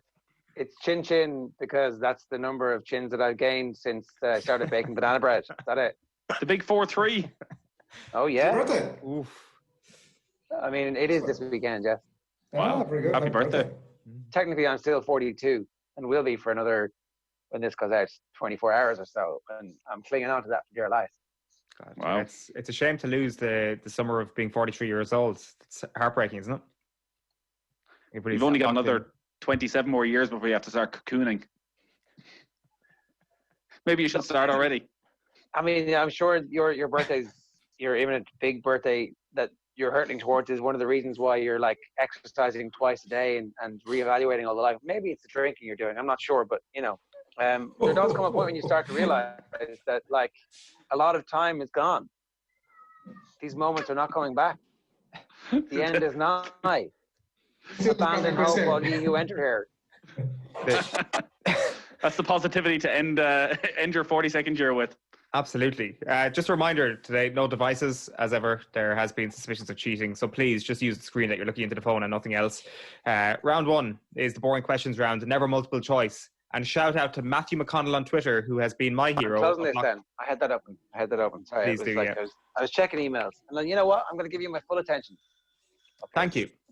Shout out to Matthew McConnell on Twitter, who has been my hero of lockdown. He has sent in the following questions for the boring questions round, as well as one of the questions in round two. I will be standing outside my house delivering a round of applause for Matthew at 8 p.m. tonight, and I hope you can all join me. Question one for you, Adrian. The 2008 Champions League final was contested by Manchester United and Chelsea and ended in a 1-1 draw. Who scored the 2 goals? 2008. Samuel Eto'o. No, it's not Eto'o. Are you endorsing her? No, not Noah's Eto'o. laugh was like the scorn. No, that's not even funny. I don't know why I laughed. Sorry. No, it was Cristiano Ronaldo and Frank Lampard. Lampard. I said Drogba equalised now. Yeah. Nathan, 2008 saw Padraig Harrington win the US PGA Championship. 2 players finished tied for second in the final round behind him. Can you name both of them? Specialist topic. Mm-hmm. We knew 2008 was coming up. I know, but I always know it's coming up and then completely forget to do any. I didn't know. I got invited 25 minutes ago to this thing. So you're all aware. I was a late replacement for somebody, obviously. Oh, Jesus. Come on, gonna need an answer. Give me 2 golfers. Ian Poulter? No. Tiger? Sergio? No. Sergio Garcia and Ben Curtis. Oh, I never got Ben Curtis. That's too hard. Sergio was pretty obvious, Nathan. Sergio was. I mean, that's yeah, but it was, wasn't it? Himself is that not where he starts? No, it was previous year. Carnoustie is where the beef starts. Okay. And who finished second to Padraig? Generally, answer Sergio. You'd be all right. Question one for you, Ger. The 2008 Wimbledon final is regarded as one of the greatest tennis matches ever. What was the score in the final set? 15-13? No. It was 9-7. Close, like. 9-7? Yeah. That was the boring questions round. 0 points for everyone. Round 2 is the Beijing 2008 round. We'll all remember 2008 as that class show with the lights and the drums in China, but there was actually some sport that occurred after that part. Let's see how much you remember from those Olympic Games. Question 2 for you, Adrian. All of Ireland's medals at the 08 Games came in the boxing ring. Can you give me all the medalists? There's 3 of them.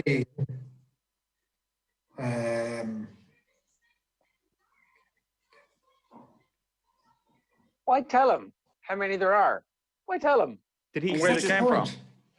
Kenny Egan, Darren Sutherland, and was it him or was it somebody else? Paddy Barnes. Correct. Easy bloody question.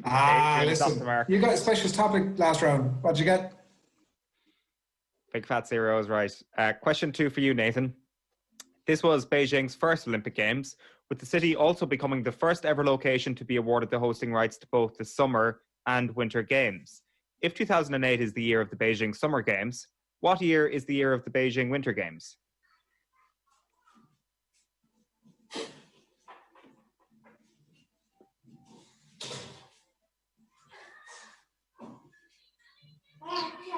Is the Wi-Fi gone down, is it? Bit of a delay here. 2010? No. Anyone? 07? No, it hasn't happened yet. It's 2022. I was going to say there was I wasn't going to say 2022, but I didn't. Were you? Yeah, Beijing are next up to host the Winter Games. Sure. Michael Phelps obviously took home the most individual gold medals at the Beijing Games with a total haul of 8. But can you tell me which cyclist took home 3 gold medals, leaving him joint second in the individual medal table? It's either Bradley Wiggins or Chris Hoy. No tell from you, Owen. No double blink when I was getting that right. I'm gonna go Chris Hoy. Correct. Again. Come on. So bloody simple. What was your question? I can't even remember. Yeah, exactly. It was so tough. Beijing Winter Olympics. It wasn't if you got a special topic in the first round, got 0. Don't worry though, it's football up next for football man Nathan Murphy. The Euro 2008 round. Ireland weren't at Euro 2008, which means sports journalists like yourselves had to stay at home that summer, drink way less, and actually watch some football. Let's test your knowledge on this tournament. Question 3 for Adrian. Who finished Euro 2008 as top scorer? Oh, Jesus. I don't remember anything with this tournament. No. Oh. 2008 top scorer. Closer. No. Anyone? David Villa? David Villa, correct. Yeah. Question 3 for you, Nathan. I got that one. Nathan, can you name the stadium in which the final of this tournament was played?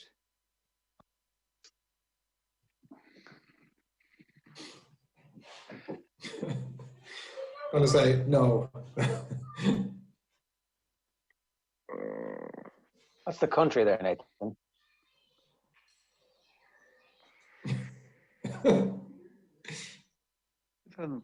Portugal. Where was Euro 2008? Come on. We're dealing with a large spread of countries here. So it's not Estadio de Luz. What? Come on. Time up. Well, no, give me. I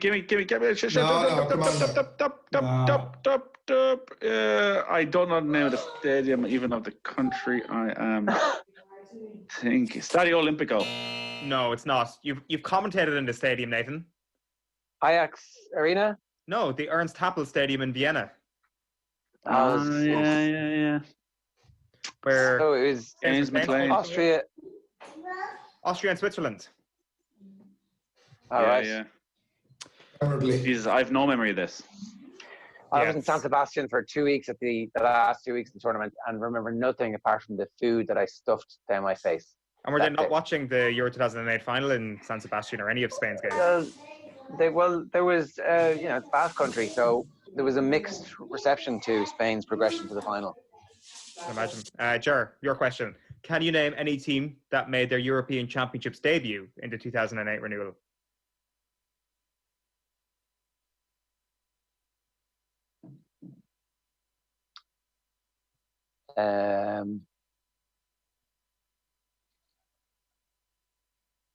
Jesus, that's hard.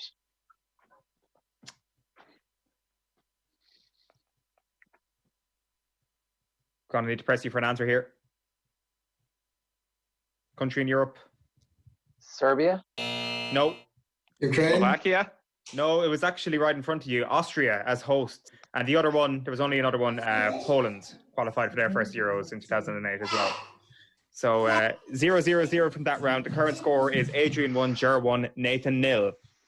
As we enter into round 4, the other stuff that's not sport that happened in 2000. This is the bit where you have to look up your year, otherwise you're screwed. Adrian, can you name the artist who delivered these iconic lyrics in 2008? Kelly. Up in the club, just broke up, I'm doing my own little thing. You decided to dip, but now you want to trip because another brother noticed me. All up in the club. Now I know it. You were working on breakfast radio in 98 FM at this stage, right? Yeah. That's why I know the tune. But who was the songster is really the question here, isn't it? Songster is the question. We've really got a how do you do, fellow kids moment. That's what I was going for. That was the joke, Owen. Thanks for... Oh, really? Of course. Really? Of course. Not sure about that. Silly me.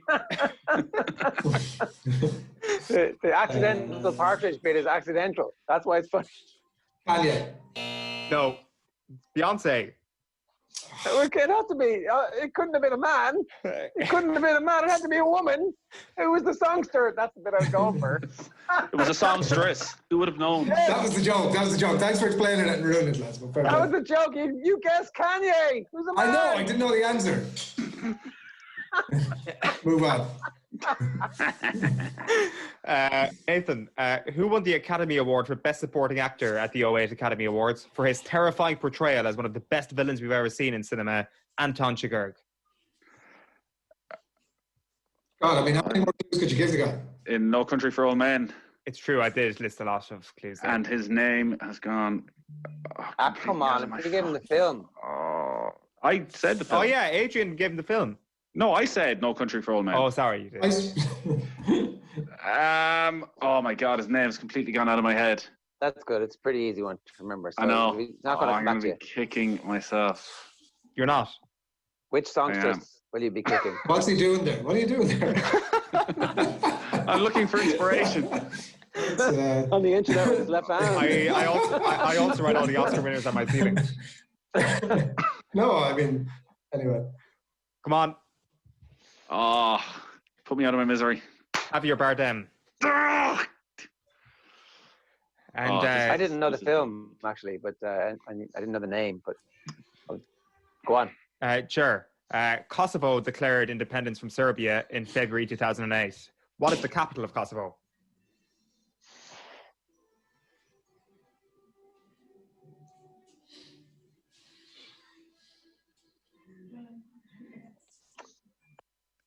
Srebrenica? No, it's not. Anyone? Pristina. So 6 consecutive incorrect answers there. And the scores are Adrian 1, Ger 1, Nathan 0. I've no pen. Right, well, you're going to need one because round 5 is the... Can I add up my calculator on my phone? Go for it. Contestants get 3 points. What? On his Actually, phone. no, sorry. The calculator's unfair. You can use your notepad on your phone. Kaiser Soze there. Okay. Contestants get 3 points for getting the number exactly right in this round. If no one manages that, the nearest contestant who doesn't go bust gets 2 points. Nathan's going to get a pen there. The second closest gets 1 point. I'm going to say that we can only accept the answer that's written on your paper, and we're all in paper form now. And I'm also going to have to ask for your pens once the music ends. So if you don't mind, give us the following number based on Germany football trivia. The number of points currently separating Bayern Munich and Borussia Dortmund at the top of the Bundesliga table, plus the number of years since Bayern Munich last failed to win the Bundesliga, plus the number of times a Bundesliga side has won the Champions League this century, plus the number of goals Thomas Muller scored in the 2010 World Cup. Your 30 seconds expire when Sinatra sings Bright Shiny Beads. So just go back through those again. The number of points currently separating Bayern and Borussia Dortmund at the top of the Bundesliga. The number of years since Bayern Munich failed to win the Bundesliga title.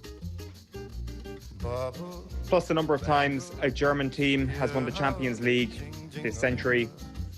And then finally, the number of goals scored by Germany's Thomas Müller in the 2010 World Cup. Time is up. Pens down. Ger. Adrian's got for 18, is it? Yeah. 18. Ger. 15. 10. 10. The answer is 19. So Adrian gets 2 points, Nathan gets 1 point, and Ger gets nothing. What's the answer? 19. The number of points currently separating Munich and Dortmund is 4. The number of years since Bayern Munich last failed to win the Bundesliga is 8. 2012. They've won 7 in a row. The number of times a Bundesliga side has won the Champions League this century, it's twice. Yeah, Bayern Munich both times, 2001 and 2013. And Thomas Müller scored 5 goals in the 2010 World Cup, bringing the total to 19, which means Adrian, you currently sit on 3 points. Nathan, you currently sit on 1 point, and Jerry, you currently sit on 1 point. Our winner tonight will be decided in the round that separates the men from the boys, the Paulie O'Connells from the Paulie Malinagis. It's a no theme in particular, ridiculously easy rapid fire round. The score you get in this round will be added to your score in the previous round, and there will be 40 seconds for everyone to answer from the same set of questions. We're going to start with the person with the highest number of points. That's you, Adrian. Then on to the person in second, which is Ger, because I tossed a coin before coming on, and Ger is one of the toss this time. No. What? We now do a live coin toss. Remember? Oh, yeah, okay. No. We do a live coin toss. Yeah, that was pretty fun last time. That was like the highlight of last week. Ger, heads or tails? Heads or tails? Heads. Tails. COVID coin. Yes. A COVID coin. Nathan, you get to go second. Sure, Great. You're going third. If you get a question correct, just to remind you the rules, I'll keep asking you questions until you get one wrong. And once you get one wrong, you get subtracted a score. And then I'll move on to the next person. So, Adrian, Barry, are you ready? Let's do it. Your 40 seconds starts now. Name the current Liverpool shirt sponsor. No, Standard Chartered. Name the Hawaiian prop that joined Munster this week, Nathan. Salamoa. No, Salanoa. Name the Bayern Munich manager, Ger. No. Come on. Hans-Dieter Flick. Adrian, is the capacity of the Aztec Stadium currently above or below 90,000? Below. Correct. What was the Dublin shirt sponsor when they won the All-Ireland in 2011? Ireland. No, Vodafone. Name the last person not called Ronaldo or Messi to win the Ballon d'Or, Nathan. Time's up. Kaka. No, it was Luka Modric. Luka Modric. Adrian's the winner. Champion. Champ. But you only got in about 6 questions because your man wasted so much bloody time. Well, Gerrard wasted most of it. I'm gonna need to actually. I'm sorry. Wrap it up next time. Sorry. What was the name of the lad who went to Munster, whose name I said? You said Salamoa. You said the wrong name. And to be fair, I will say, Owen, in your defence, at last you're actually applying some logic to this thing. Salanoa. Yeah. Before you would give it to him, it would have been shambles. You said Salamoa like the country Samoa. It's Salanoa like the Ark. No, it depends on the part of. Depends on your pronunciation. We're getting a good insight into. In some parts of the world, an N sounds like an M. I think we can all agree that there's no dispute about the champion. Well, that was one of the more quiz. For yourself. That was a bad quiz. It reflects badly on both of you. The champ is back. Can he go champ next week? That would only be a mere footnote in his storied history as a crappy quiz contestant. Thanks for joining us. Send in questions. Add off the ball. Chat to you next week. OTB AM. With Aviva, Ireland's largest insurer, celebrating 10 years of iconic sporting moments at the Aviva Stadium. OTB.